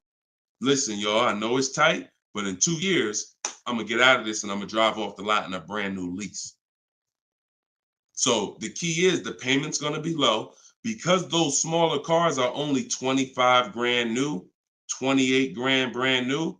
When you get them used, you could get a nice one for about 10. Finance it. You don't have to take a 10-year-old one. So you want to get one that's relatively, good. It needs to last you 2 years, or the plan's messed up. So you get the smallest car you possibly can. You drive that 2 years. That's your sacrifice car, and then you flip out of that car. Well, after you have 2 years of on-time payments, you flip into a brand new lease, and then you're leasing new cars from now on. That's what I do, depending on your situation. If you're high sixes, mid sixes, and up, I go for the lease. If you're under that, then I would go for the smart car. Okay? All right, keep me posted. Good job. Just having a plan. Having a plan. Go ahead, shoot the next one up, Dolan. I forgot to tell you. Yeah, I see you, Jill, and keep that up. This is a different Jill, I think. This is a means to my dream car. I'm a patient. Yeah, I'm patient. My husband has the needs car. There you go. There you go. You can flex in 2 years. You can flex in 2 years. You do this right. You drive this car for 2 years. You don't miss any payments. Make sure when you're buying a $10,000 car and you finance it, payments are $250 a month for 5 years. You don't have to take a 6-year loan. You don't want to take a long loan on a smart car. You want to take a shorter loan, pay $250 a month. Now you're not going to miss those payments. Max at 300, depending on the interest rate, could go higher, 325. But the point is that's affordable. So it's not going to mess up the plan versus you trying to pull out in a $25,000 used car with a high interest rate. Now your payment's $575 a month. You get what I'm saying? So just stay focused, stick to the plan. All right. This is another Jill from YouTube, I believe. Buyout is, go ahead, keep that one up. Oh no, I saw that one. Get the one you just had up, Dolan, from the other Jill. Yep, thank you. So buyout is $36,000 on my 2023 Audi Q5. I want to lease a Range Rover Sport. Should I sell on my own or turn into the dealer? Doesn't look like, and I'm just going to tell you, this is not usually when we do an equity assessment. Now, if you can get out, break even, great. You're driving a 2023 Audi Q5. I don't know who told you that you could switch cars that fast, but it doesn't happen that way. And so the only time in history that we've been able to switch cars that fast is when there was a once in a lifetime seller's market, 2021, 2022, 2023. Once in a lifetime. Chip shortage, every single car was worth 5,000, 7,000, to some of the trucks were worth 10 to 15 grand more than they would normally be worth. Now, I told people back in 2020 that 2021 that was going to come to an end, and don't get used to this. But I told everybody who would listen, you need to cash out now because your vehicle is never going to be worth more today, never going to be worth more than it is today. But that's over. So if you may have cashed out, some people, you sold a car. If you sold a car back then, you can type, type dollar signs. If anybody sold a car from 2020 to 2023, and you got crazy value for it. Some people were like buying cars, and 2 years later, they got all the money back. I did that twice. I leased a brand new Jeep, 2018, and I sold it in 2021, and I made $8,900 after I drove it for 3 years. And my mother, I helped her sell her Mazda CX-5. She was a low mileage driver, and I helped her cash out. She made $10,200 after she drove it for 3 years. We made a video. I recorded her and my dad. They couldn't believe it. They couldn't believe that they drove a car for 3 years, turned around and sold it, got every single dollar they put into it back. And he was like, all right, man, I'm looking forward to doing this again. I said, Dad, this ain't gonna happen again. So enjoy it. You were part of a once in a lifetime market where you cashed out and you won. But we cannot base our strategy anymore off that. That's over, and you'll get in trouble financially trying to do this. So there is no setup where you could buy a car or lease it and in a year, 18 months, trade it, replace that car. Just not. Because we already talked about earlier, let's take a $50,000 car. A year later, if you don't drive it 1 mile, what's it worth? Didn't drive it 1 single mile, just parked it right outside your house. 43, 44, max, absolute max. So when that car is losing value like that, whether you bought it or leased it, the asset, it's what the car is worth. Forget about the finances attached to it. You can't, and look, if it's a Jeep Wrangler, if it's a car that has a high resale value, like a Jeep Wrangler or a G-Wagon, these are top 10 best resale values in the world, then all I'm gonna do is after I lease it, I'm just gonna sell it and I'll make the equity. But I'm not going to look to trade that car or replace that car in a year, 18 months, break my lease contract. Now you do your equity assessment, Jill. Call your leasing company, find out what your payoff is. You said it's 36. Now, if you can get offers higher than 36, then you can get out. Very simple. So get the offers from the companies that I mentioned about 15 minutes ago. I laid out the 6 companies. But when you lease, though, you must put no on those websites. It's going to ask you, do you have is the vehicle owned, leased, or financed? You want to put owned, because something triggers on their websites. They think every lease has a third-party restriction. Most of them do, but if you just want to find out what the market value is for your car, and if you could get out and make some money or break even, then yes, you can jump out, no problem. But if you see that your buyout is this and all the offers are below that, then what you're now about to do, even if you say, because some people will say, all right, well, I'm gonna walk in the dealer, see if they can work a better deal than that. No dealer is going to give you more than the online buyers. So if you run those online quotes and all of them are less than your payoff, all a dealer is going to do is take the negative equity and the desperation for you to get out and roll that negative equity over to your next vehicle because you're desperate to get out for no reason. So that's the real. You can do what you want.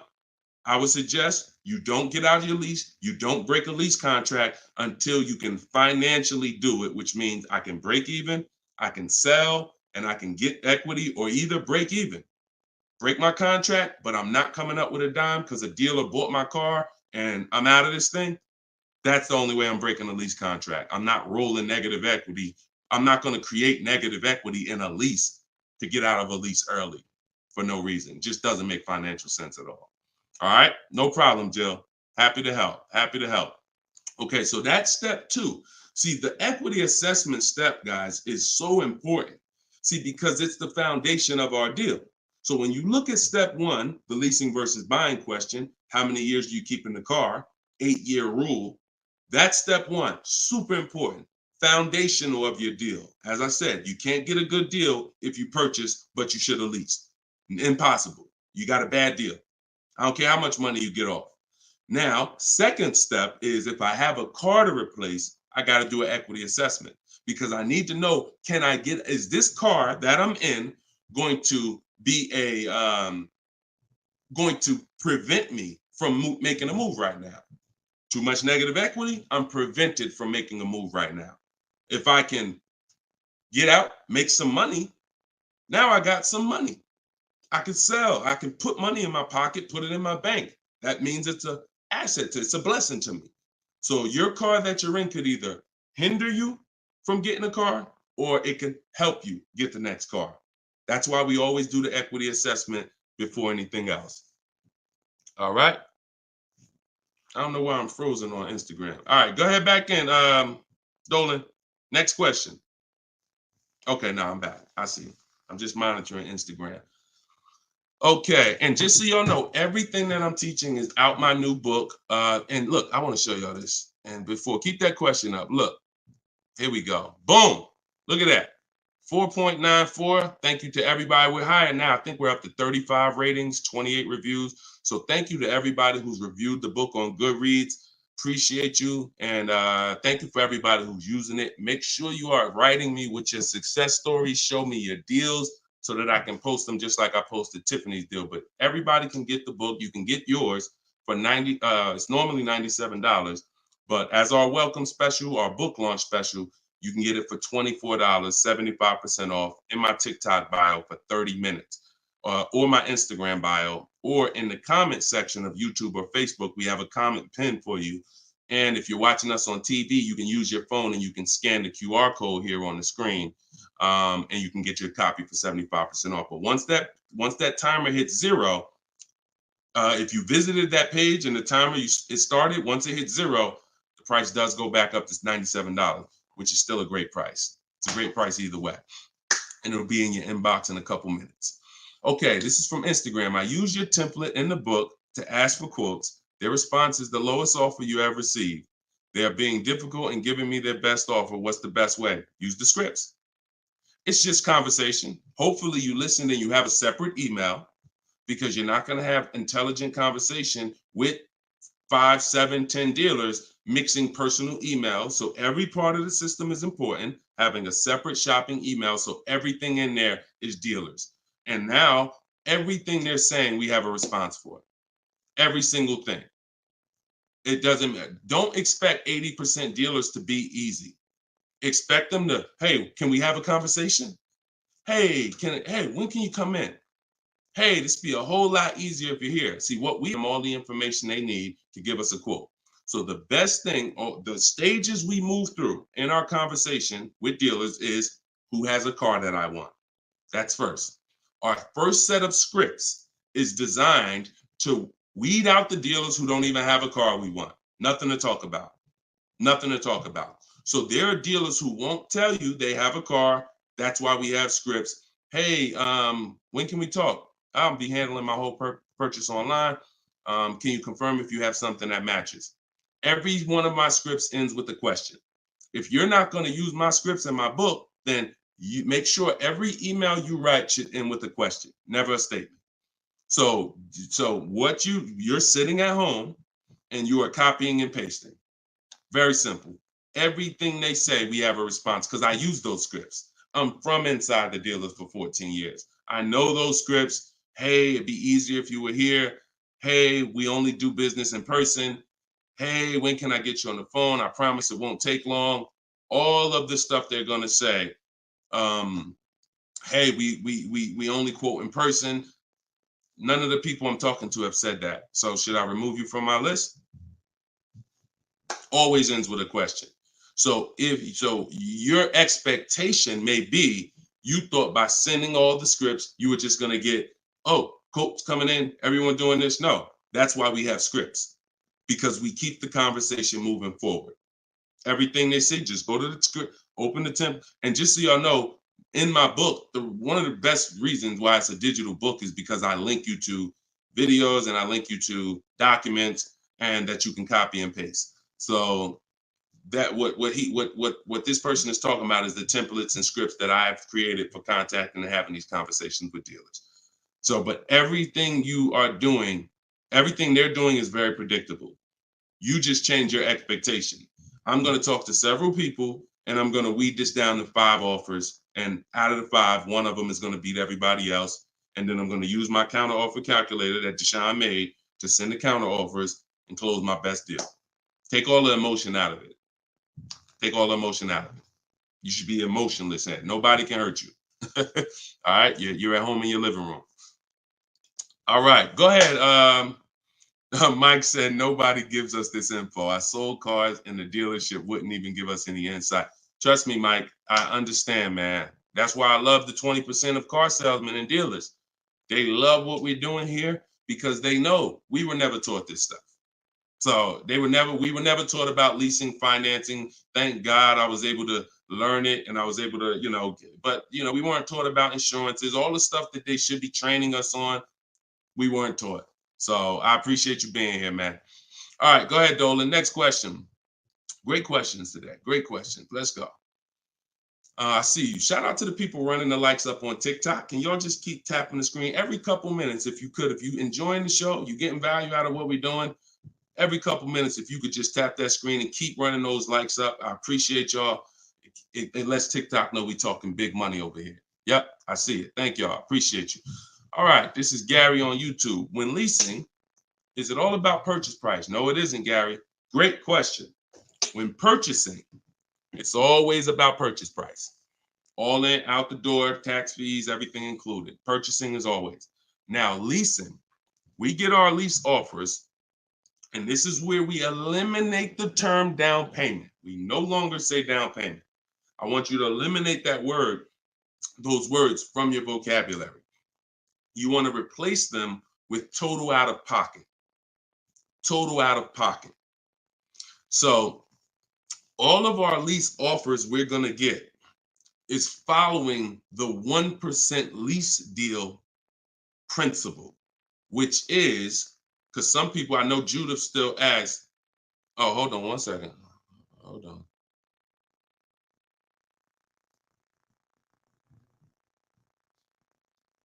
Okay, I think my wife's headphones hooked up to the broadcast here. Thank you for letting me know, Judy. So when we're getting, so the 1% lease deal rule is older than, it was around, I think, before I got into the car business at 2006. And what it was is if your lease payment was 1% or lower of the MSRP of the car, you stole a car. Stole a car. Example, I know if you've never seen a 1% lease deal, let me show you a couple. So this is Greg. Greg, look, first time posting here. I'm excited. My latest lease, graduated. Now we have a particular online, video library here. So when they say graduated, I have a coaching program, and but the steps are the same. So I always say get in where you fit in. Steps are the same in my book, in my video course. He said I followed the steps, set up a great lease deal, 36 months, 12,000 miles per year, all said and done. Monthly payments $527. MSRP is $56,275. So when you divide the monthly payment into the MSRP, you're going to get a number. Now, when you multiply that by 100, so I'll give you an example. Let me show you how this works.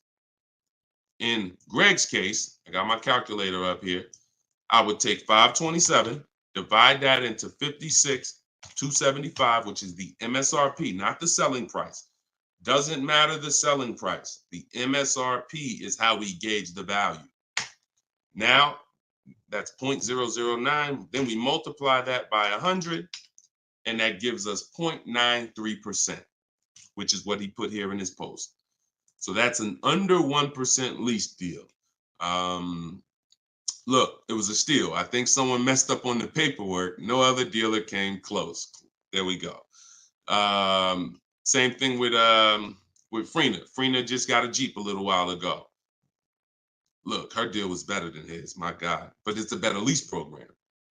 Jeep had a better lease program at the time. So, I mean, she got a $579 a month lease on a 65,950 Jeep Grand Cherokee hybrid. Out of control.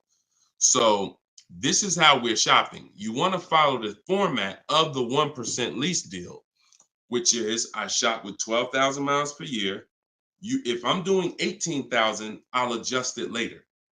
If I'm a high mileage driver, who's a high mileage driver? You drive more than 20,000 miles per year plus. Who's a high type HM if you're a high mileage driver? All right, type HM. You adjust it later. 25,000 mile a year lease. You always shop with 12 because that's how we judge. I see you, Mr. Silver. That's how we judge. I see you, Ado Johnson. Or no, AD Johnson. Sorry. So So still going to, this is still Gary's question. This is why we're not focused on the purchase price when we're shopping lease offers. We're focused on looking at the formula that we use to judge a great lease deal. And everything we do, I have 3 rules. 1% lease deal, I didn't make it up. That's a steal. In between 1% and 1.5%, that's a deal, because that's still better than a purchase. It's still great value. When you compare it to someone who's purchasing, they're paying tons more. Even somebody who didn't get a steal, because the lease program has to be there to get a steal. They got to want to give away these cars. They got to have great incentive, great, everything has to line up, stars in the moon, and then we get the dealer that's going to give us the biggest discount. If it's under 1%, that means the lease program was incredible. But a good lease program, great lease program, will still get you, when you shop your offers, in between 1% and 1.5%. So, you look at somebody like, I used, Charles. So Charles got a Palisade, very, very popular vehicle. He got 10 offers from home. His best offer was 1.23, $48,000 vehicle. He's paying $597 a month. Now that same $48,000 vehicle, and this, I'm about to hit on something that I said earlier, but I'm gonna really bring it across home plate right now. It's impossible to get a great deal when you purchase, but you should have leased. Because look, $48,000 Palisade, you guys know, we talked about it earlier, every $5,000 on a loan is about how much per month? Every $5,000 on a loan is about how much per month? I told y'all, stay by the keyboard, because we like to dialogue. So we want to make sure you are always by your keyboard so you could dialogue. Active learning. That's how you're going to get the most out of this show. Active. Okay. Anybody type it yet? Okay. Thank you, Dominic, on TikTok. Yes. $100. So that same Palisade that Charles is driving right now for $597, there are people who financed it, no money down, and they're paying almost $1,000 a month, $900 to $1,000 if they got a 5-year loan. If they took a 6-year loan, they're probably paying $8 something a month for 6 years. He's paying $597. So that's what I say. You cannot. And even when you have a good lease program and you get your offers, 1.23, 1.25, 1.3, great value compared to purchasing that car. You're avoiding the depreciation that someone who's purchasing is going to take, and it's no comparison. So, but there comes a limit. That's the third category. We got the steals, we got the deals, and then we got, no, I call this, it's time to chill. 1.5%. Above that, it's not a deal. There's no value there. There's very little value there. Now, no, there's no value. And I'm going to tell you why. Just add up all the payments. 1.5%, we're paying too much for a vehicle we're giving back. It's very simple. We're paying too much for a vehicle that we're giving back. When you take hold on, let me get rid of this. Put the banner back up for those of you who want your book at 75% off. Just scan it right there. Once you get above 1.5%, there's no value, because if you take a $40,000 vehicle, a steal at 1% is $400 a month. A deal is between 4 something and 6. That's 1 to 1.5. 600 a month. Now, above 600 a month, let's take 650. That's 650 divided into 40,000. 650 divided into 40,000. That's a 1.6 lease. I never signed it. Never signed it. I'm gonna tell you why. 650 times 36 months, $23,400. $23,400 I'm paying over 3 years for a $40,000 vehicle that I'm giving back. I paid more than half of the vehicle to give it back in 3 years. So those of you who always wondered what the 1.5% rule, I had to create it, because the 1% rule, a lot of savvy people knew about it. But I noticed There was no threshold for when a bad lease deal. When are we at a bad lease deal now? We know what a steal is, but what's the bad lease deals? And when I started looking at the comparison to purchasing and then the giving a car back, once you get up above 1.5%, there's no value in leasing that vehicle. Next. Clear? We don't sign bad lease deals. Only time we did that, I'm gonna tell you something. All through the pandemic, I had people making 5, 7, 10 grand. Kid you not, hundreds of them. If they were making that kind of money selling their leases, then that was the only exception. Some of them will take a 1.6 lease, put money down. Some of that big equity they had that they didn't even know they were going to have, they would put it down to lower their payment. But that was the only exception back then. I never co-signed somebody doing it now. Okay? There we go. Gary, Gary, in my TikTok bio, are you on my email list? Send me an email. You want the whole, you just send me an email and we'll make sure we get you in. And that's a special price, and I'll get you the special price to join us. Okay. I don't know how, can we communicate on YouTube? I don't think we can. I think we can only communicate. If you follow me on any of the other platforms, Gary, YouTube, TikTok, Facebook, Instagram, they allow those direct messages and we'll be able to see you. Just send me a message and I'll get you I'll have the team find some special link to get you in at that price. All right. MSRP, Todd, is always the bottom line. Okay, this is a great question. Hold on. We'll pull another question up, but I want to do Todd's question he just asked right here. He said, do you include freight and handling in the MSRP calculations? That's a great question. Very common. Let me show you this. When you are looking at the MSRP, y'all, leases and purchases of brand new cars, used car purchasing is different. But when you're shopping, we're always shopping based on the MSRP. So let me show y'all this. I'm actually going to save a window sticker right now, and I'm going to bring it onto the show. Hold on. All right, so let me go here. Boom. Check this out. All right, here we go. Hold on. It's loading. Boom. All right, so here's a window sticker. Now, these numbers can be a little confusing. We want to go right there. Right there. Total MSRP is all we care about. Right there. Total MSRP. Because you do pay for destination to get the car from the factory to the dealership. That's included. Like that's we pay for that. So it's no problem. We need to know. You don't want to account for any of these numbers up here before the option. It's always the bottom line MSRP, total MSRP. Now, if you ever see an addendum next to a window sticker, you see a handwritten addendum or a typed addendum that takes this total MSRP and it gives some other stuff next to it, we pay no attention to that. And in my case, if you're using what I'm teaching you, you would never even be talking to that dealer about getting a quote until you got home. So even if you go, the only time we would actually even see that particular dealer, that particular window sticker, is if we showed up to test drive the car and that particular one that we test drove just so happened to have the addendum on it. That's the only time we'd even see it. Quite honestly. It's no way, it's not even something, because we never talk numbers in the dealer. Your leverage is at home. Everything I'm teaching you is your leverage is at home. You can talk to multiple people from home. You can get bids from home. You can put people against each other from home. You're in control from home.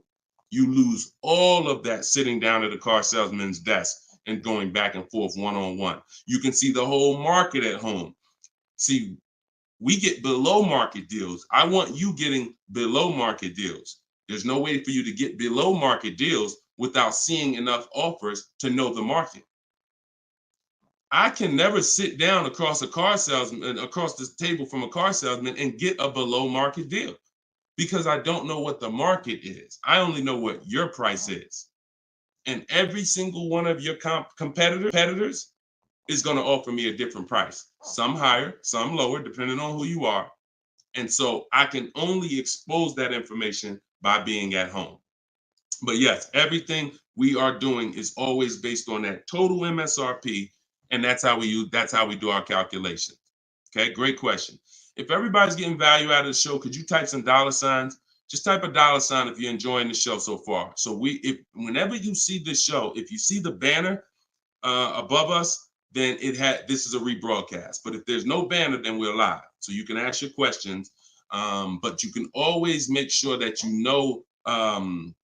I always want to make sure that you guys have access to the live shows so that you can use them. But even the rebroadcast, if you're sitting on watching the rebroadcast, you're going to get the same value pretty much as somebody here live, because somebody's going to ask the same question you had. I can almost guarantee it. So I'm glad. I see a lot of dollar signs. Perfect. I see a lot of dollar signs. If you haven't subscribed to us on YouTube, please subscribe so that you can keep in touch with what we're doing here. And certainly, good job. I'm happy everybody's getting value. Go ahead, Dolan. We got a few more minutes. Post another question. Great questions today. All right, this one's from Instagram. I haven't had any car leases on my credit before. How likely will I be able to lease an $80,000 car? I have great credit. If you got great credit and income, then you could go for it. Great credit and income, you could go for it. Whether you have the car. Now, I'm going to tell you something. Mercedes did not want to be people's first lease. So there are snooty brands out there. I cannot tell you because BMW may not be that way. Audi may not be that way. Range Rover may not be that way, because I think Chase does their leases. So, but when it comes to Mercedes, they didn't want to be your first lease. You really had to have some type of comparable credit. But if you have great credit and you have the income, then certainly I'd be going for a lease. No doubt about it. No doubt about it. Just like the chicken and the egg, you know what I mean? Like, which comes first? Or it's better is the job and the experience. Can't get a job without experience. You can't get experience without a job. So in this particular case, somebody has to be your first, lender, and most of them will. Yeah, most of them will. You know what I do too? One more thing. I have this in my book too. Just so y'all know, every little detail is not left out, because I've been doing this since 2006. I've heard every question, and I knew every question has a place. What I do, if I'm you, is before I even shop for a car, if I don't know for sure, even with great credit, if I could get approved, I would call and I'd ask for the finance manager, and I'd tell him my situation. And I say, hey, look, you know what? I got a 740 credit score. I make this a year. I never leased before, but what do you think? And if a Mercedes finance manager would tell you, nah, it's probably not going to work with Mercedes. But someone else would say, nah, that's fine. So that way you don't even waste your time getting all your offers just to find out that this is one of the snooty leasing companies. All right. All right, there we go. All right, shoot the next one up, Dolan.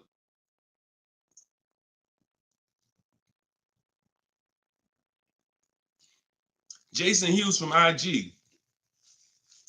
12 to 15K in equity. Great job. Okay. I mean, it's nothing you did, but if you got the equity assessment and you got bids, great job. Now, wait a minute. It doesn't sound like you got bids. And I'm going to tell you why. Because it wouldn't be an equity range. That sounds like an estimate. In fact, it doesn't sound like an estimate. It is an estimate. 12 to 15 is an estimate. When we get bids, when we do our equity assessment, we're getting bids and we're like, hey, I have $13,580 equity based on my highest offer from Driveway. See, get out of the ambiguity. Get out of the middle there. Let's get finite, definite numbers and stay out of these ranges and estimates, especially on things that take us 20 minutes to do. Call your bank, get your payoff, go online, CarMax, Driveway, Carvana, AutoNation, sell my car, Car Guru, sell my car, Kelly's Blue Book, instant cash offer. 20 minutes. Get your equity. 8 payments left, not keeping 8 years now, good time to lease. 100%. 100%. There's no benefit in waiting. Listen, that is the path for a lot of people, Jason. A lot of people are going to discover what we're doing here, teaching by the numbers, not by emotion. And they're going to realize that not leasing has cost me money. Should I wait or should I just transition now? There's no reason to wait.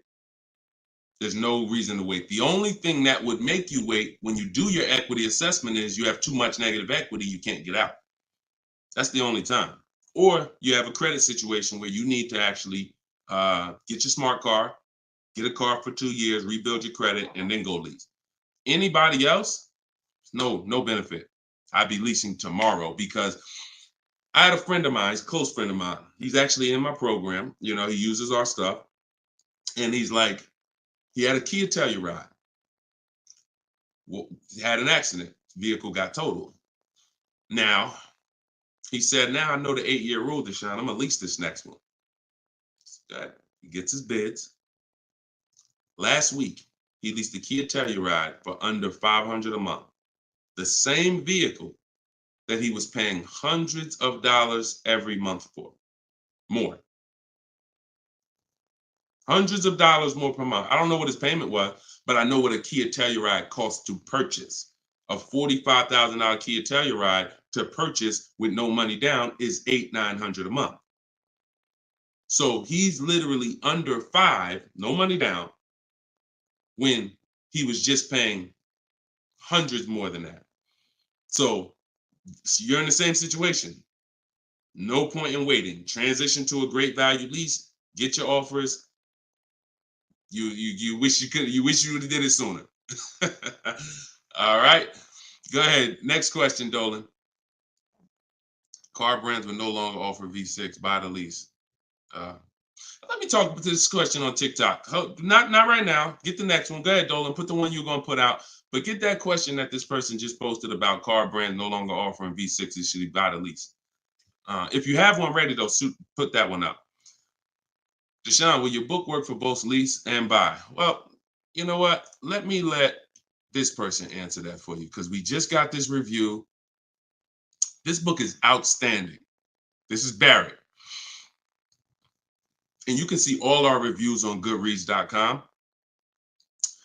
Must read, must have for anyone seeking to buy, lease, or even sell a car. It is presented in very professional, easy to follow, step-by-step manner that covers every situation.